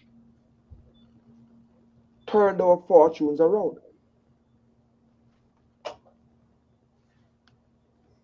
I think Simões had everything that Tapa probably would have wanted and more. You understand? And he never had everything, you know. Remember when we were at the bottom of the hex, he made some serious demands of the GFF. Yeah. The stadium field had to be dealt with properly. It was bumpy and stuff, and they had to do a whole lot of work and stop keeping concerts. They had to stop keeping concerts there. And simple things like stop people from walking on the field. When the track man used to come and train at the stadium, they used to walk on the field with the spikes. Everything wasn't in place, but he made some ultimatums. I think Tapa is maybe JFF got a little money now, but certainly in the last 2 years was in a better position to make some demands because everybody could have said to him, all right, run me. Who know where I get? Walter Boyd? Carl Blackappearl. Come coach a team. Or it probably be Aaron Lawrence, if you're not being facetious, who does good coaching at schoolboy level. Right? But the options are not many. So he could have made those demands.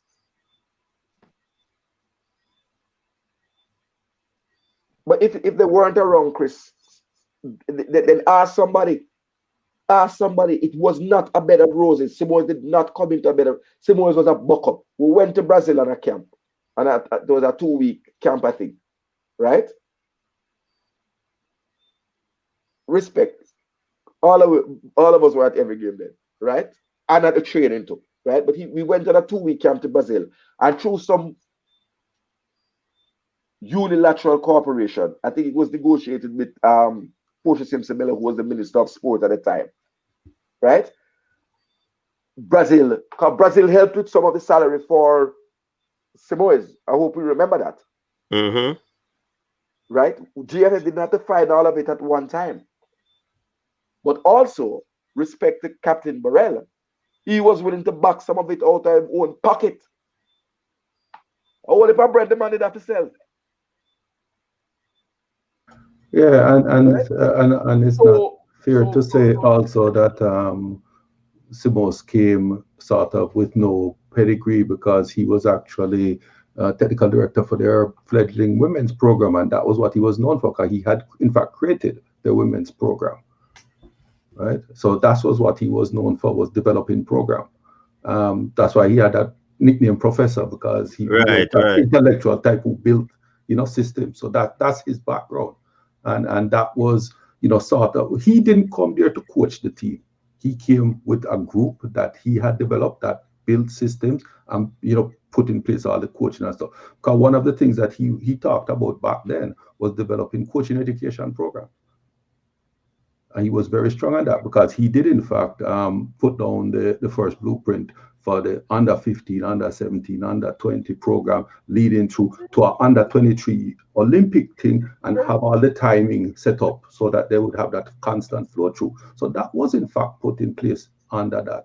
So it's not to say he didn't do stuff. The problem is, again, we got it and we let it sit down. Yeah. Jerry Miller, big point. Jamaica's mentality where the coach plays the role of manager, fitness coach, masseur, goalkeeper coach, psychologist, and everything is madness. That's what been holding us back. Division of labor. Yeah, man, I agree with that point there. Very much so. I see Kwan came on. You wanted to say something, Kwan? Yes, good night. Yeah, man, blessings. Yes, what I want to administer on is that I heard so many people talking about Whitmore must not get sacked and he deserves a chance. How long now Whitmore get this coaching job for Jamaica? How long now? Almost probably 4 years. 4 years. You know that it's about 13 years now. Remember, he left and before he came back, you know. It wasn't that 13 straight years. Yes, but in 2008, when I think on Rennie Simone second occasion, he was a part of that coaching staff. But he came late when Jamaica did have a slim chance. He came late, and I think he win about three match at the National Stadium. And from that time, he know that it was impossible for him to get to the 2010 World Cup. Now he got a next chance to lead Jamaica to the 2014 World Cup. So why in that time he didn't develop a team, build a team? So because he get about six years, 2008 until 2014. So why he didn't build a team? He have all the time to build a team. Why he didn't achieve when he have so many time to do it? He doing this, and the first thing, how can a person get a coaching job when he didn't have an experience or coach, no farm of team, not even a schoolboy team, not even a parish league, nothing, and he just come up to the That's not true. Team. That's not true. So which team Whitmore did coach before he get the job in 2008? Oh, you mean in 2008? Okay, I get the point. Mm-hmm. He didn't have any form of experience, and that's where Jamaica team went backward. But didn't they remove him, Kwan? Remember, he was removed, you know. Then he came back as the under 20 coach or under 23. Who was leading Jamaica to the 2014 World Cup? When Schaefer came, Jamaica was already out. When Winfred Schaefer came here, 2013.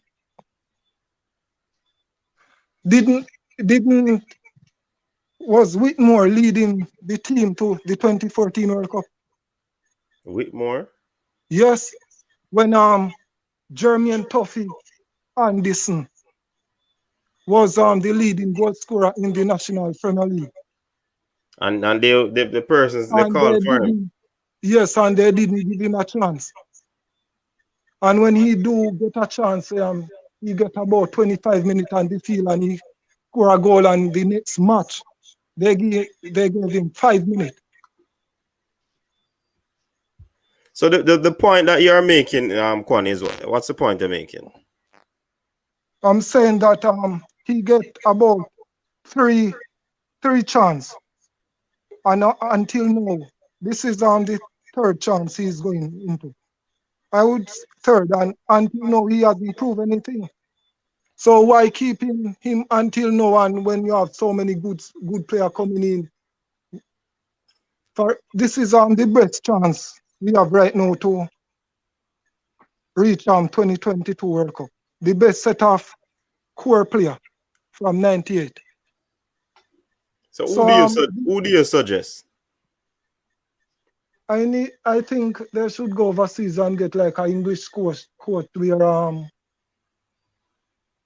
that coach kind of used to those players already and know the English system.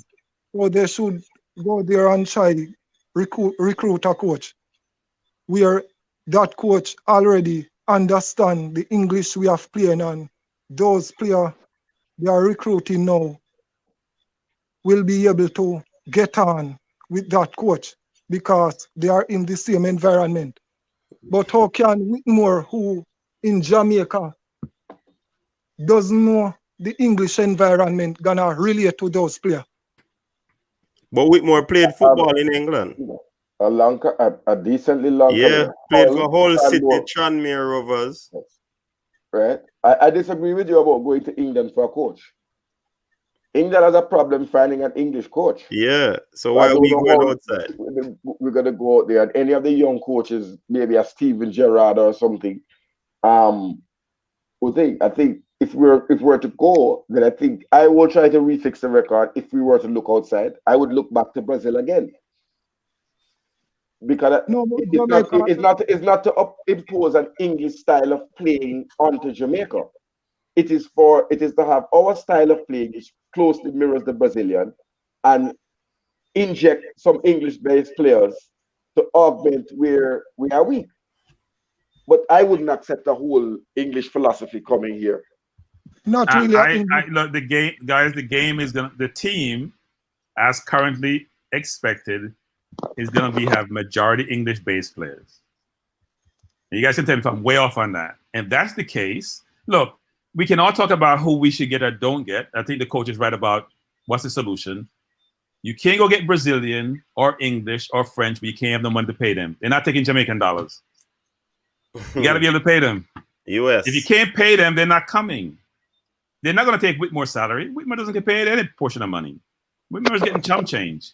That's why part of the reason why he's the coach.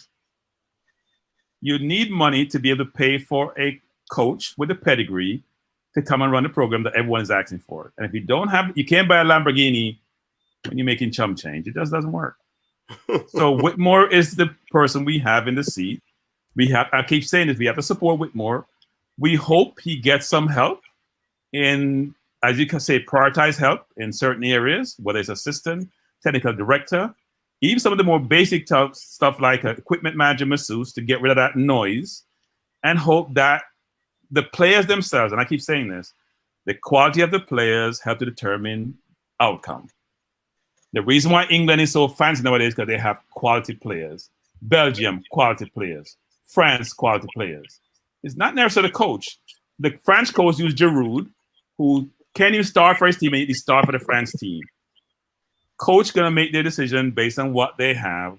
We have to support Whitmore. And I don't disagree with the view that, you know what?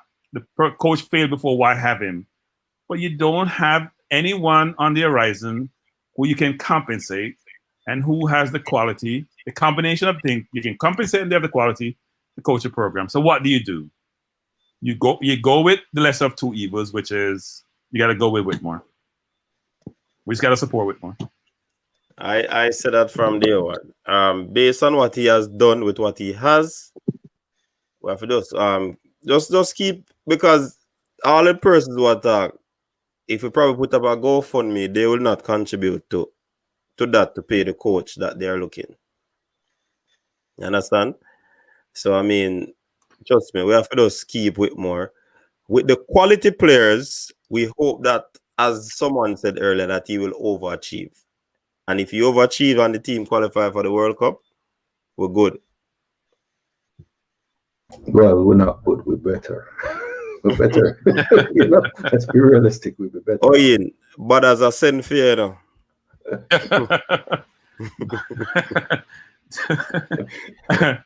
He's going to have the same problem that everyone else has. It's one thing to be. If the team not change. No, look here. No. Look, we are all quarterbacks, armchair quarterbacks. We all use hindsight of a mean to say I was right or wrong. When you're in that seat, is a whole different ballgame.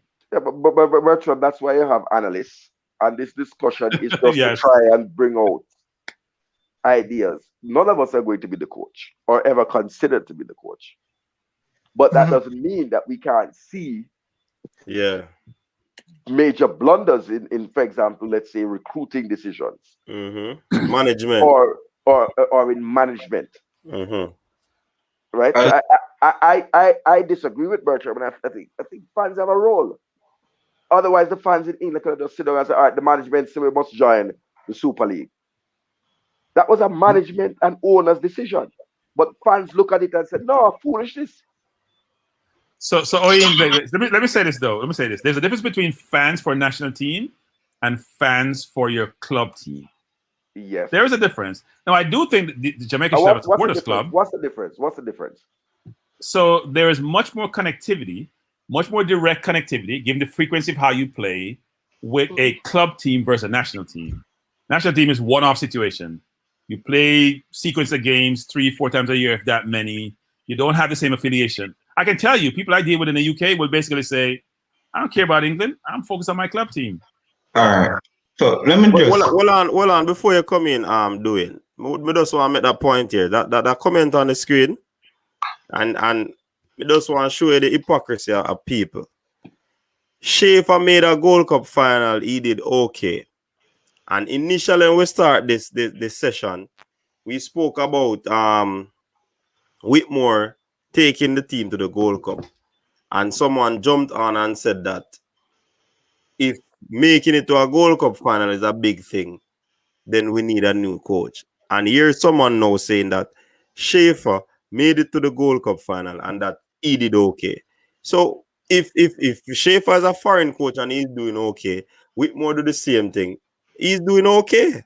So let Whitmore thrive. Just that. So Dwayne, go ahead. All right. So Mafo kind of jump on the point where remember the brother name where I make earlier, right? When it is that we really look on Whitmore's record, Whitmore really did it for close to 13 years now, over 14 years, you know. Mind you, it may be on and off tenure, but him actually there in the position for a while. And when it is that we look on him stats, right? Yeah, him do 50-50, but we want to break it down in terms of who our competitors are. Right, let's move out the little domestic St. Vincent and Grenada all-time statistics, right? When Whitmore actually put to the test, right? We not talk about him technical or backroom staffing, no, or the masseuse them. When it is that it comes time for the feel of play against the big boys, right? What has Whitmore's record been in terms of his recruitment? As we exhaust the point earlier, right? His rotation of the players. For someone who's been there for about 13 years, mind you, once again, on and off. But even though him on and off in the system, he was always a toward the line, right? I help out Simmons in a little back part, in amongst the program with Schaefer, right? How much has he impacted the recruitment of players in terms of the selection of the players that he wanted? Was he the one who looked over to the USL as his direct market, right? There's a good point there, 13 years. What is his real record in 13 years? Should 50% be acceptable in CONCACAF? 50% in CONCACAF. Gentlemen. Yes, Devon. I just pop in because I'm hearing some comment on Whitmore. When Whitmore was interim coach in Jamaica, he was in and out. You cannot count that as a coaching stink. Whitmore this is Whitmore's second stink with the Jamaican national team. His first stink started 2009 to 2013, and then he was released and Schaefer brought in at 2013.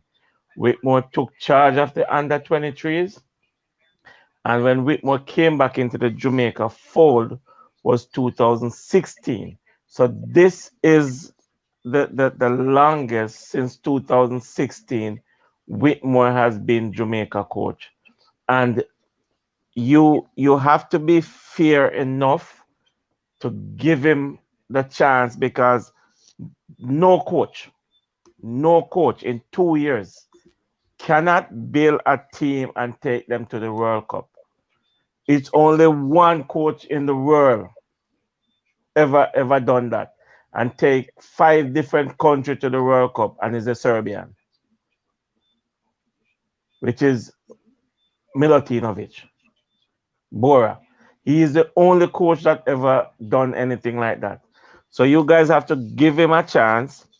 The JFF have to provide him with the necessary things that he need.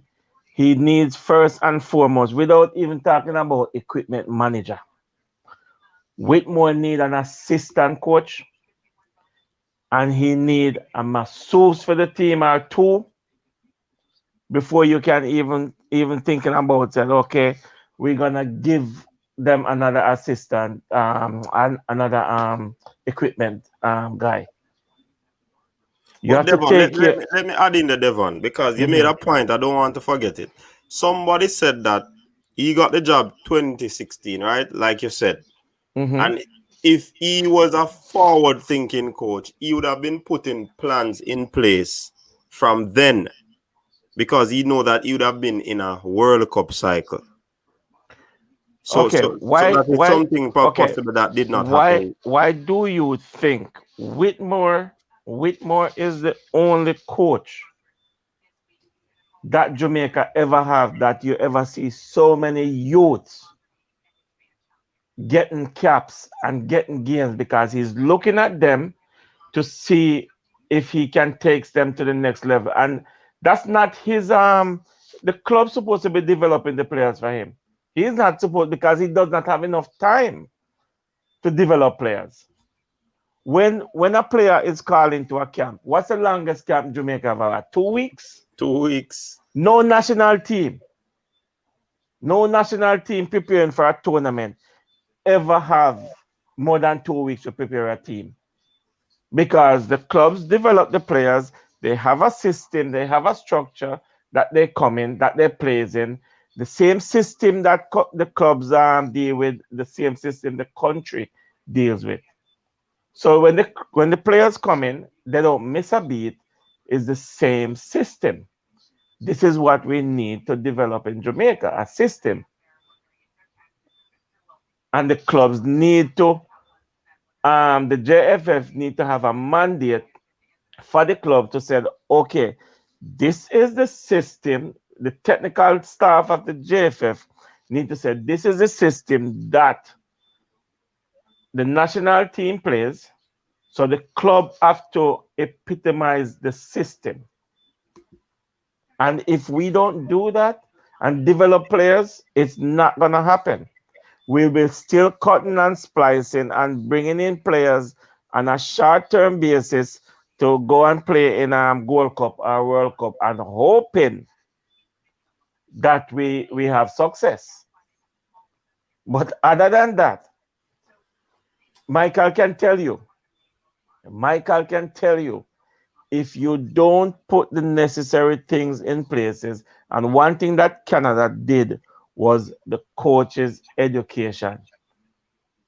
Because if you don't have enough qualified coaches to develop the players, it doesn't matter how much talent you have. It's not going to happen. It's not going to work.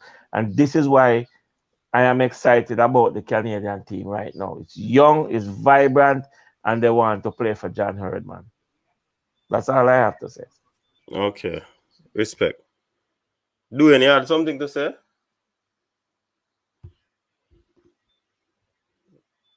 All right. No, I'm still there, man.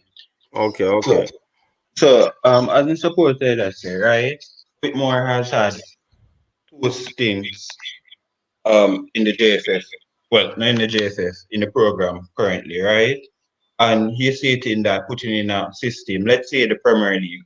Regular money on a TV I watch, I'm gonna see Whitmore in the stand, right? talking about the list of demands that he has made, was that in the list of demands? Has he asked for a national system to be put in place? Because we're not talking about an international coach now who, let's say, necessarily business with Jamaica development, right? As a man who knows, love the country differently. For the holistic development of Jamaica and the youth of Jamaica, what has Whitmore really asked for on behalf of the youth and their development? Well, in whatever was out there in the media, nothing of the sort was asked for in terms of a system on youth development and all of that. I didn't see that.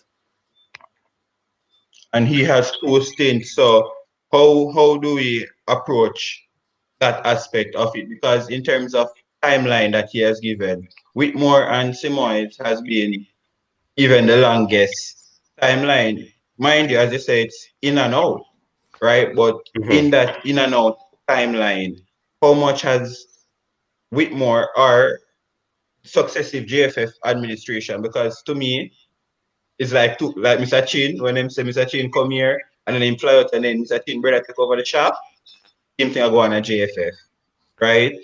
So between Whitmore and the JFF, I'm gonna put two of them in the same category and bubble for this question, right? How much has they pushed the development of Jamaican football? We're not talk just the World Cup, but we're talk Jamaica football development overall between the That's two a of very them. good question, but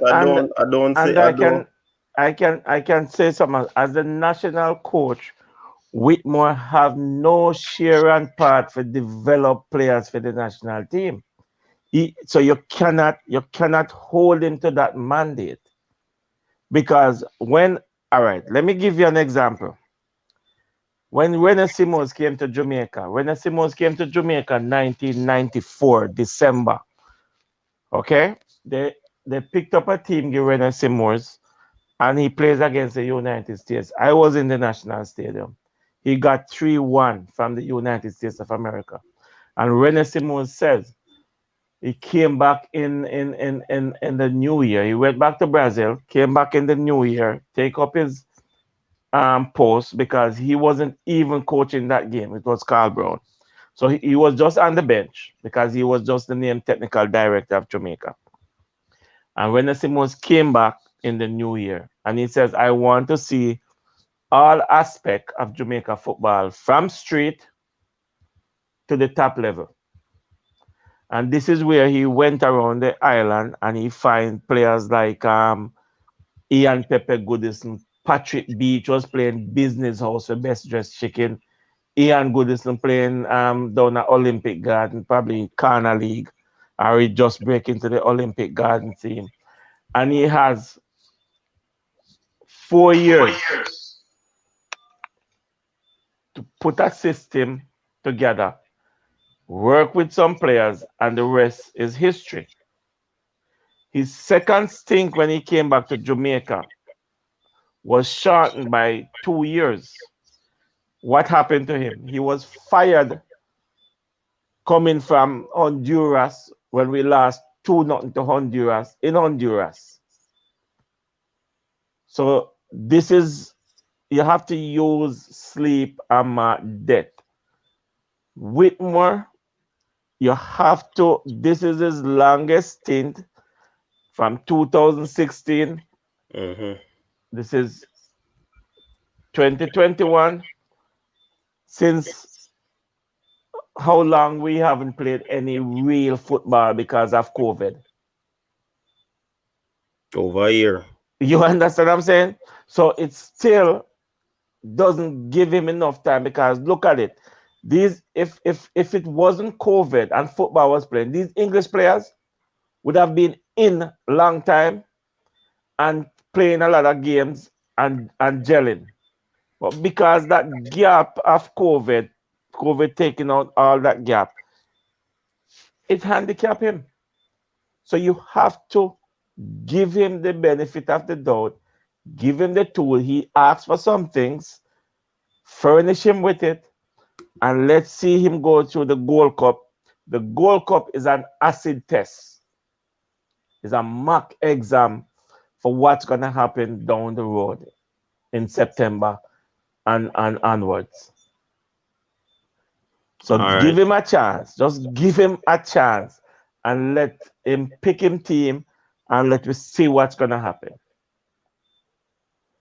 All right. So one point that is a system. Let me ask this question. I've seen it floating around since I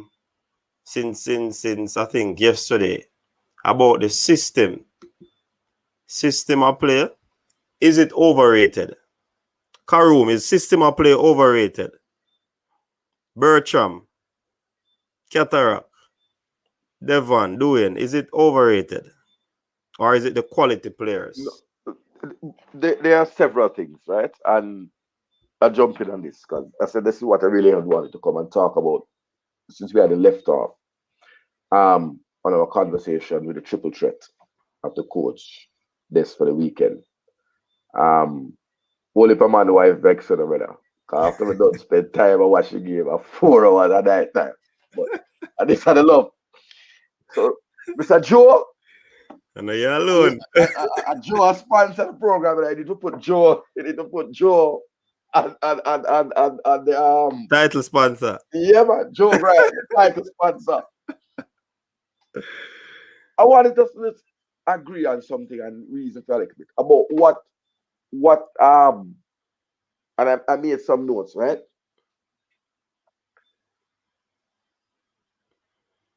In terms of style of play and versus philosophy, right? I identify and said to you what I learned, and some have come into being since I did any coaching lessons, right? Mm-hmm. In terms of philosophy, you have tiki-taka, which is the possession football, right? No, tiki-taka, control, counter-attack, total football developed by Ajax, and the latest one is the G-Gen, which is the high press of developed by Jurgen Klopp, right? Different from the style of play, and I think sometimes we use things interchangeably and we get thrown off. So what I understand to be style of play, you have a direct style of play, some people call long ball, right? Wing play, you play down the flanks. High tempo, slow passing. Those are what I learned as the 4 styles of play. Right? Then now you have some other subgroup. You have those teams that go for goals. You have a team built around being solid, or goals meaning attacking football, or goals. Solid, defensive, and gung-ho, which is free-flowing. You know, you're free-flowing football, but you like that Bielsa does. And then you have to understand the type of players that you have, which are, you have elite players, you have top players, you have sub-top players, you have underdog players. That's a nice word for them. Just average players, right? So you can take an underdog team, employ a direct style of play that's built defensively, that deals with counter-attacking. So you put those things together and that gives you overall. So first I'd like to demand them to comment on what I learned, and if somebody learned the things differently when they got their training, coaching, right? With the game. And I said some I don't know well, because when I back in the early 2000s, G-Gen wasn't a style. The high pressing thing wasn't a style of play, right?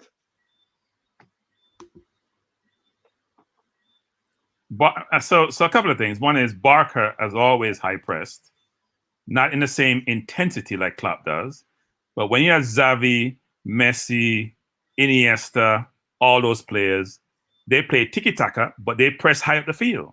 So they would stifle you. You couldn't get the ball out. Yeah. That was a challenge. So this thing about Klopp invented high press, Klopp just needed more intensity. He do it very vigorously, came at you real hard. And after his first season, he realized it doesn't work. Because the English league is a very difficult league, so he slowed it down. He did it not 24/7. He did it in much more moderation, but it was still effective. And then he also played when he played Man City, he played counter-attacking football. People seem to realize it's not one style or one method and philosophy he was playing. When he played Man City, what he did, because Man City pressed high, he had to play over the top to get behind them. So don't disagree conceptually with some of what you're saying, but I still say they're not mutually exclusive.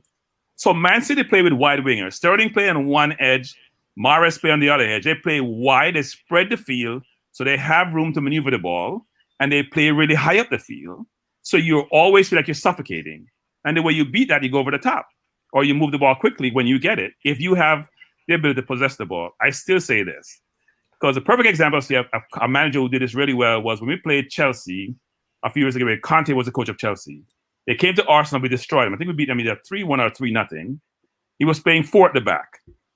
He realized David Luiz wasn't great at 4 in the back. He went to 3 at the back. That's when they won the league. And he played a 4-3-4-3 formation with 3 at the back because he realized he didn't have the players and the quality of players to play 4 at the back and play a Guardiola plays. So what I would say is that I always say this, especially for national football teams, it's about the quality of the players. It's about I'm gonna say this 100 times. Whitmore should be judged if he get all the players we're suggesting that he should get, and he fails. It's about the quality of the players. Now I think someone is from Mexico saying, "How is Mexico and all that?" Mexico is always going to be good. You go to Mexico and they have fields every single play. They play football 24/7. They live, breathe, drink it. We just play scrimmage. Let me jump in on a little part there. In terms of system and Mexico and how Mexico is in the CONCACAF, there's 2 comparisons we're going to jump in on. So in Mexico, just to answer the question directly, if you look on Mexico friendly listing, even during like COVID, they might play ball. Internationally, they might play high level ball game. And Mexico has scored goal. Straight up. In terms of number 1 keeper in the region, we'll probably need to look back on who really have number 1 keeper, if I really Jamaica or Mexico. Right? Look how they in Mexico. But even it's Costa Rica, but anyway, it's Costa Rica. But anyway. Yeah. And forgot Costa Rica, PSG man. Keylor Navas. Champions League finalists upcoming. But that aside, right? In terms of doing that little comparison, even with the USA, Mexico have a high tempo league in their country, right? It's almost like a feeder league, while it is that they have their international players. USA have the same thing. That's the reason why. Only we said the reason why they're on the top 2 because then you have El Salvador who actually have for them league, where that's better than Jamaican league. But in terms of Jamaica's system and even with Whitmore, it got highly influenced by the style of these English players that's coming in. Because you see them players there, them have some innate system from for them training academy where might just be totally different and have to really merge into Tapa's philosophy. So you might just see a merger of system and something developing. And I don't see that developing transition into like national football. That little thing we're going to develop right now with the English-based players because 85% of the side are England-based players, right? Or should I say born? If you get the mixer on me, I say, right? So in terms of that system filtering down to the national level, to the youth level, I don't see that gap I go bridge. I'm gonna say this again. I go back to the quality of the players. France players play all over the world. Not all over, but they play in different leagues. England, luckily, most of the players play in England, but they play for different managers, different coaches, different teams, different philosophy, different system. It's a national team. As always, it's just a mixture, a bunch of players you bring together, and you have something you want to play, a formation you want to play, and a style you want to play, and you employ that style, and they play that style. every national team, apart from maybe say a little Mexico, because as Tatarak mentioned yesterday, in terms of Mexico have their own league. They don't have to go overseas. They're not a feeder for any league. They get paid enough to stay in Mexico. Most of them stay in Mexico. US. That's unlike most other teams in the region. The US want to export players, but they want to have the best competition to be able to challenge, not just go to the World Cup. They want to challenge for the World Cup some point in time. So they're going to be feeder. The MLS and other places they have in the US are going to feed, hope for the better teams. That's what they want. They want to go to Dortmund, the Barcelona, the Liverpools. They don't want to go to second-tier clubs. We are 3 million. Well, I'm going to say we are 5 million people. Think about us globally. US has 330 million. Mexico has what? 100 and something million. We have a small pool to select from. Now, granted, in the UK, that small pool is a huge pool. Just how much players there with Jamaican heritage play football that we can also leverage, unlike most countries, frankly. Or a small pool of quality. Yes, it's a small pool of quality. Luckily for us, because even though we have 3+ million people in Jamaica, we still don't have the infrastructure and the quality to develop players to feed our national team. So we have to look outside the mother island to source talent. That's a fact. A long time I hear somebody call England the mother island. And Bertram. Yes. Just to stress on the fact that the Mexican League is a 100-year league. It's a top league. The top 4 teams in the Mexican League can play in any league around the world and get a result. Yeah. And get a result. That's how good they are. Good night, panel. Yeah, man, welcome. Just a little factual thing. Jamaica's local population is 2.5 million. We don't reach 3 million. 2.7. And everybody take up saying that's Jamaica. Half a way. First of all, that number is off. That number is off by multiples, okay? 2.5 is what's the latest I heard is 2.7. 5 people for the last 30 years. And 2 people got a gate. Other 3 people staying at the house and say nobody. They say we have 100% living outside, right, around the world. So the 5 will come up. You are correct about the pool and the size factor, but as I always say, when you're going into a fight, you have to look at your strength and you have to go in with a strategy to beat the man. Otherwise, don't enter the fight. And this man have black belt, you know. Right? No, I was under the black belt. I beat up all the black belt fighters, but my belt was red. I never had a black belt. Okay. But I was thin. I was 150 pounds at 6'1.5" tall. So I use range. Most of the fighters at that size are short. So you beat them. But then some people get to you and realize they don't have anything wrong the body. I'll be a marganist. So some Jamaicans stopped fist fight long time ago. Jamaicans stopped fist fight long time ago. But we can't use my foot and we can't drop it too. Bertram, you said the Flintstones. Yeah, no, them move from stone to them progress from stone. Stone was the old years. Okay, all right. About knowing what to do. I traveled to Glasgow to fight for the Scottish Championship, the champion of Scotland, right? And when I beat the man, I drove up with my cousin, my coach. I mean, 3 of us in a car, well cold, icy. I want to get there. When you're driving to Glasgow, at that time I wasn't paying much attention to football just as a hobby, but the religion of Celtic, like you just drive one place and a pure green and white. You reach somewhere else, you turn the corner, pure blue and none. You don't say no mix. But when I won the fight, I couldn't even call it the Scottish belt. That belt's still there. So when the man them start throwing the battle in the man and move there, we made a decision that the 3 of us bad enough, but 2,000 fans don't look good. Beat a hasty retreat. If you can't do the fight, leave the fight alone. If you're going in the fight, have some sort of plan. Okay. And Jamaica is in the fight at the Gold Cup, so it don't make no sense to say. And there are some things that we have. We have Theodore Whitmore for a coach. So I am not in any discussion about a new coach, different coach. That's just how it's going to be. We have Adrian Blake in goal. We have some pieces that are set. It's about how we get those other best fit pieces and how those who are in charge of the management, right? They get a pass now because the RSPL hasn't happened for a year, and therefore those local based players would not really be eligible to select themselves based on match fitness and match sharpness. And some right? So I agree with what Devon. I agree with the last point that Devon made, and I stress it even further to us to say it. And I'm not stressing out the topic of Whitmore. Whitmore, you need to up your game. Somebody asked me in the comment section if Whitmore go to England go watch match. Which match Whitmore go to England go watch? Which match? Which players? All these,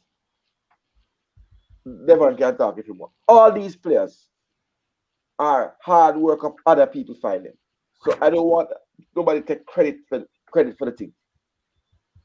Right? Man, in one instant, we're not gonna bust it now to confirm. A major player that Jamaica looking at in the Premier League. And we are if and but. And today we get some facts say the man are born Jamaican. Don't need to get the passport and born Jamaican. Just not tell nobody because maybe something never work out with them, but not tell you who. Right? But there are players in England. I don't even remember I said it last week, coach. Some man are gonna come out of the woodwork. Never ever admit because maybe them papers never straight. Yeah. Or their mother papers not straight and they don't want to bring attention. But the opportunity come now. There are people in England who come to England for a little bandola thing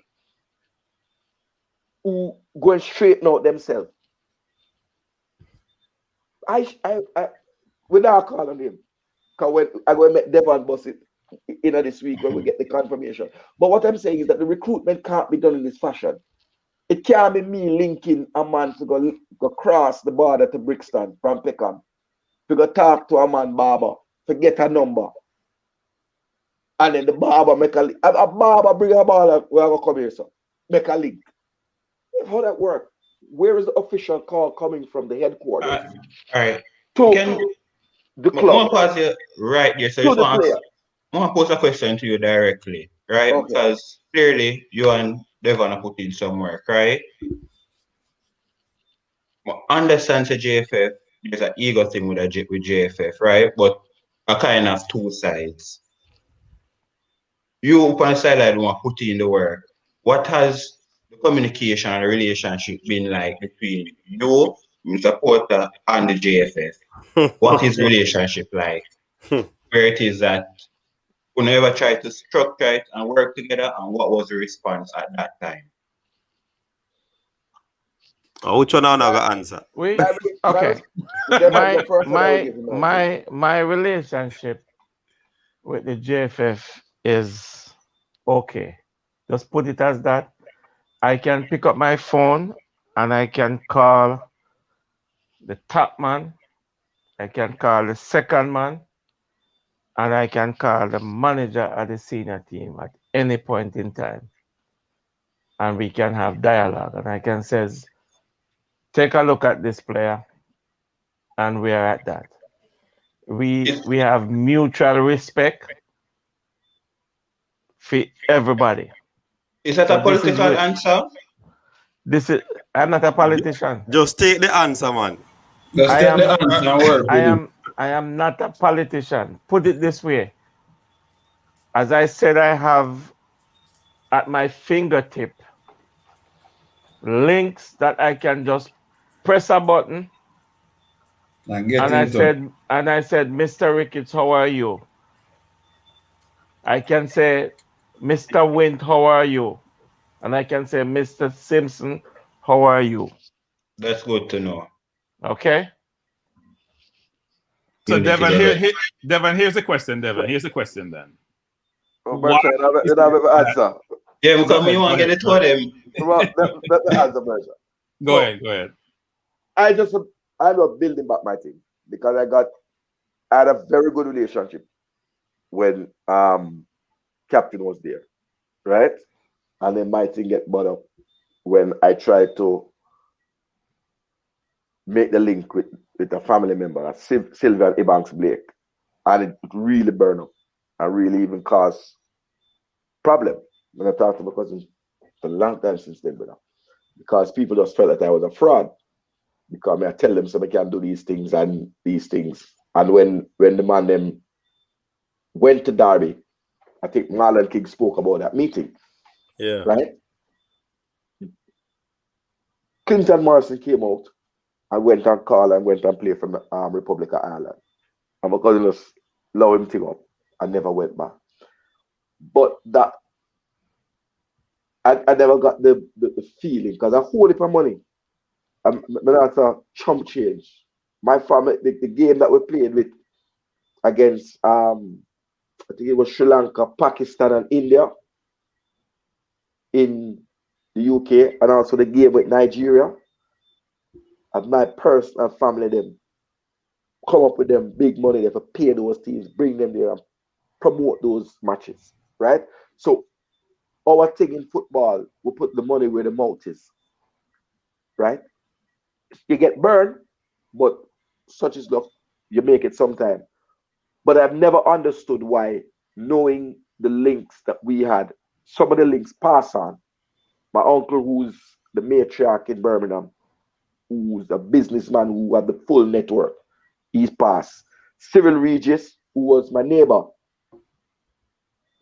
he has passed away suddenly and unfortunately because Cyril was a man to take up any phone, which is why I say to somebody, who makes the call on your behalf is important.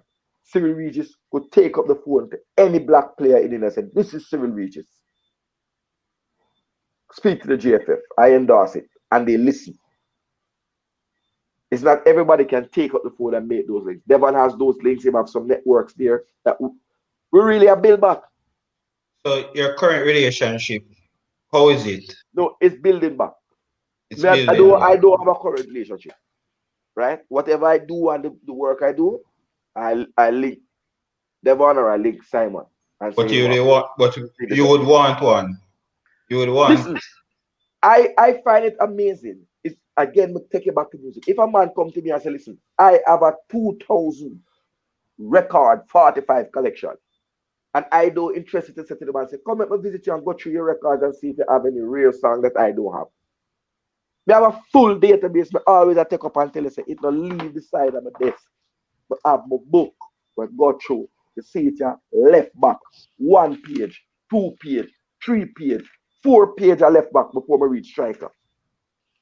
And a 20-something per each page. How much people have that? I have nearly 100 left backs. Left back in England that I'm aware of. And I don't have the monopoly on it. Because even when I finish and done, never lick me on some name.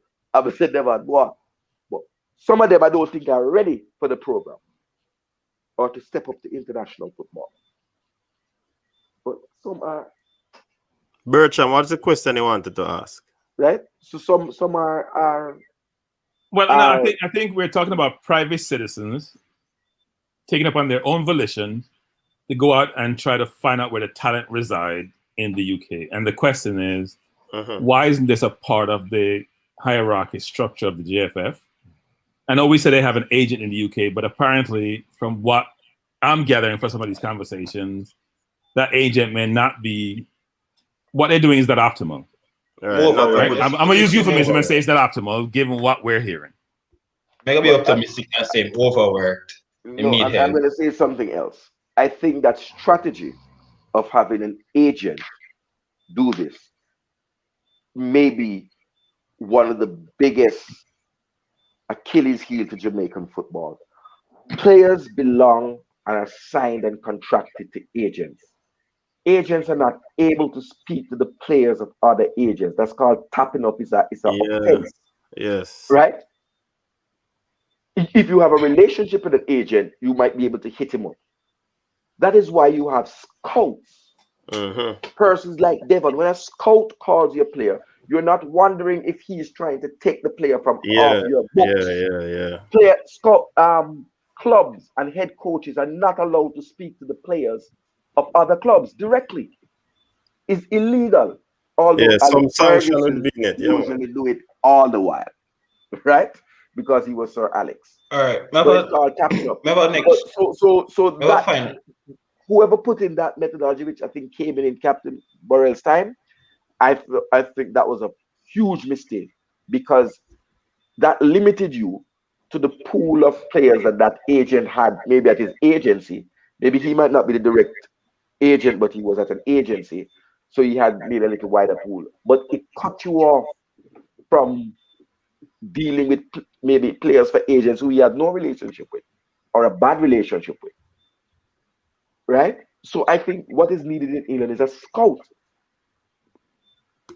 A network of scouts, if you ask me. We should have appointed at least in the Premier League, in the Championship, at least in those two, and League One, maybe. All right. And it can be a manager, you know. You can say to Joby McAnuff, for example, I am going to give you, or I'm offering you a stipend of maybe an extra £2,000 in your pocket for the month. Whenever you play against a side, just make a note and let us know if there was any player in the opposition who are you going for free, right? Well, I'm a national representative. But as I said 10 minutes ago, I just want to one final thing. Probably Mr. Porter can tackle this question more now. I realize that cricket expand to a place where it's now Caribbean Premier League, right? We still have Jamaica just play a local ball game. What is a chance that persons in the diaspora can create like an intertwining league to develop Caribbean football on a whole? I'm not talking CONCACAF football, but Caribbean football, an interconnected league similar to what the cricketers them have. Because I realize that Trinidad have ballers too. I want to develop a program as well. What really would be the cause and effect of such a move to really expand? I come back to a question I see on the screen with expanding of the National Premier League. What can be done? Because 10 minutes ago, so put a whole up another question, right? Similar to how Mount Pleasant have for them academy, I get 1 and 2 international ballers in a for them program. Can we have such a interconnected Premier League and we scout from that instead of mainly relying on English talent, the way that we can perhaps export some talent to England from that United League? That's my summary of it. I don't know. Michael, are you there? No, Michael left. Okay. I understand that there's a group of people who is putting something together to start a Caribbean professional league. Okay. But I don't have a details. lot of information about it. I was told by a top youth coach in Canada who happened to be Jamaican. He developed a lot of youngsters for the Canada national team. And he was the one telling me about it because they contacted him to be part of it. And we just have to wait and see. I don't have much information on it. All right. All right. Yeah, man. I didn't hear that. Something? I'm just say something sound like it in the work school because if cricket can do it and turn it in a multi-million dollar and look so pretty. Yeah. It would be something good. And remember we started it, when we have the Kingston Lions and the Cornwall team, you remember? And I think it plays for 1 or 2 seasons and then it scrapped. When Chris Zadie and all those guys was part owner of the team. Okay. Yeah. All right. So gentle people, we have a few minutes to go. So we're just gonna use this time to wrap up the show. It was a very, very good weekend. Triple treat. Trust me, this is indeed a treat because the people in the comment section love it. The panelists, you have been good. Trust me. We are just elated to know that this platform is available for every single person out there.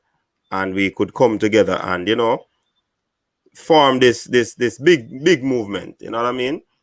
And we'll continue to put out the content. We'll continue to share the information. And as some people say, we'll continue to pressure the powers that be, if it is pressure, to ensure that words get out to them and things are going out there so that they can improve what they need to do in order to make football better. Because at the end of the day, it's all about football. You know what I mean? So big up to everyone in the comment section. Thanks again for tuning into the show.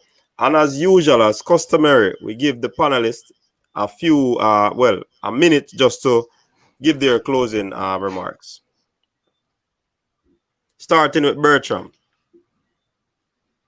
I'm gonna be less loquacious tonight and basically just say it's been good. I've had fun, and to just say we have been good, we have to work on our game to get better.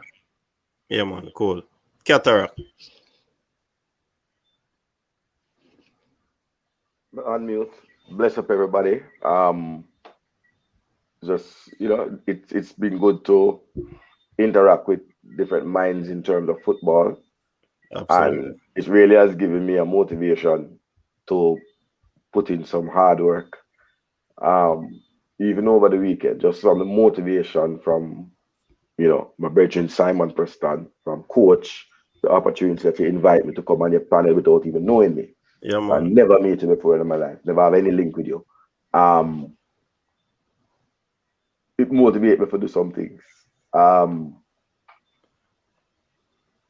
By tomorrow, a man thing I'm going for him passport, for citizenship, and I work all weekend on it, bit by bit. Drive go a country to somebody grandfather and pull a birth certificate and come in. Just that commitment and try to beat the curfew. So these things might not seem to do big things, but it does little things. And like I said, we support Coach Whitmore. Let us support our coach. He's our coach now. I don't think there's going to be any changes. Let's lay off the criticism. I think Devon, my brethren, said, give the man a chance, man. Nobody don't want nobody to breathe down the neck. If he fail, beat him with a broadboard. But until that time, give him a broadboard so he can beat the Mexican and beat the US. Right? Don't jump on anything. And just to answer the last comment, last second. Fresh. God asked me, wonder who the player is. But I tell you it's a travesty because I'm playing a position that we need a player right now. And to know that there's a man who was born in Jamaica, started and played for a Premier League club. Travesty, brother. So like a right back or center midfield. It must be a right back. Central defensive midfield. Yeah, man, a center midfield, I think. Bertram. Not tell him it up. Bertram. No, tell him. Yeah. I think you're clairvoyant. Yeah, can't be CDM because one CDM we have in the Premier League that I even you play sure? for my team. So I can't be CDM. You sure? Sure. Remember, Bertram, it is said that this man he's a Jamaican. He was born in Jamaica, and no people never know. He's a versatile player. Yes, so okay, that's a better comment because I think I know all the players who play in the Premier League. No, he has started in a number of positions in the Premier League this season. Okay, I think we know who that is. Anyways, do it every time.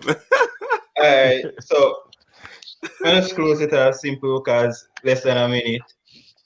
The program is really insightful, you see me? One thing we realize to the program, wide reaching. You see people from Mexico, big up, can't make them pass. Canada people, big up, US people, big up. Realize how rival them and fans them, their program and grow up. Just want the youth them, some of the artists them, probably drop a few football songs, build the vibes to the World Cup. Probably tone off a little gunman tune, a little off of the top trending. You see me? Put some sports on the trending thing and then look at something. That's just my hope. Give me a World Cup song. Africa now nothing far away. Them can get a big song, we can get a big song. That's my closing. Well said. Devon, close the show.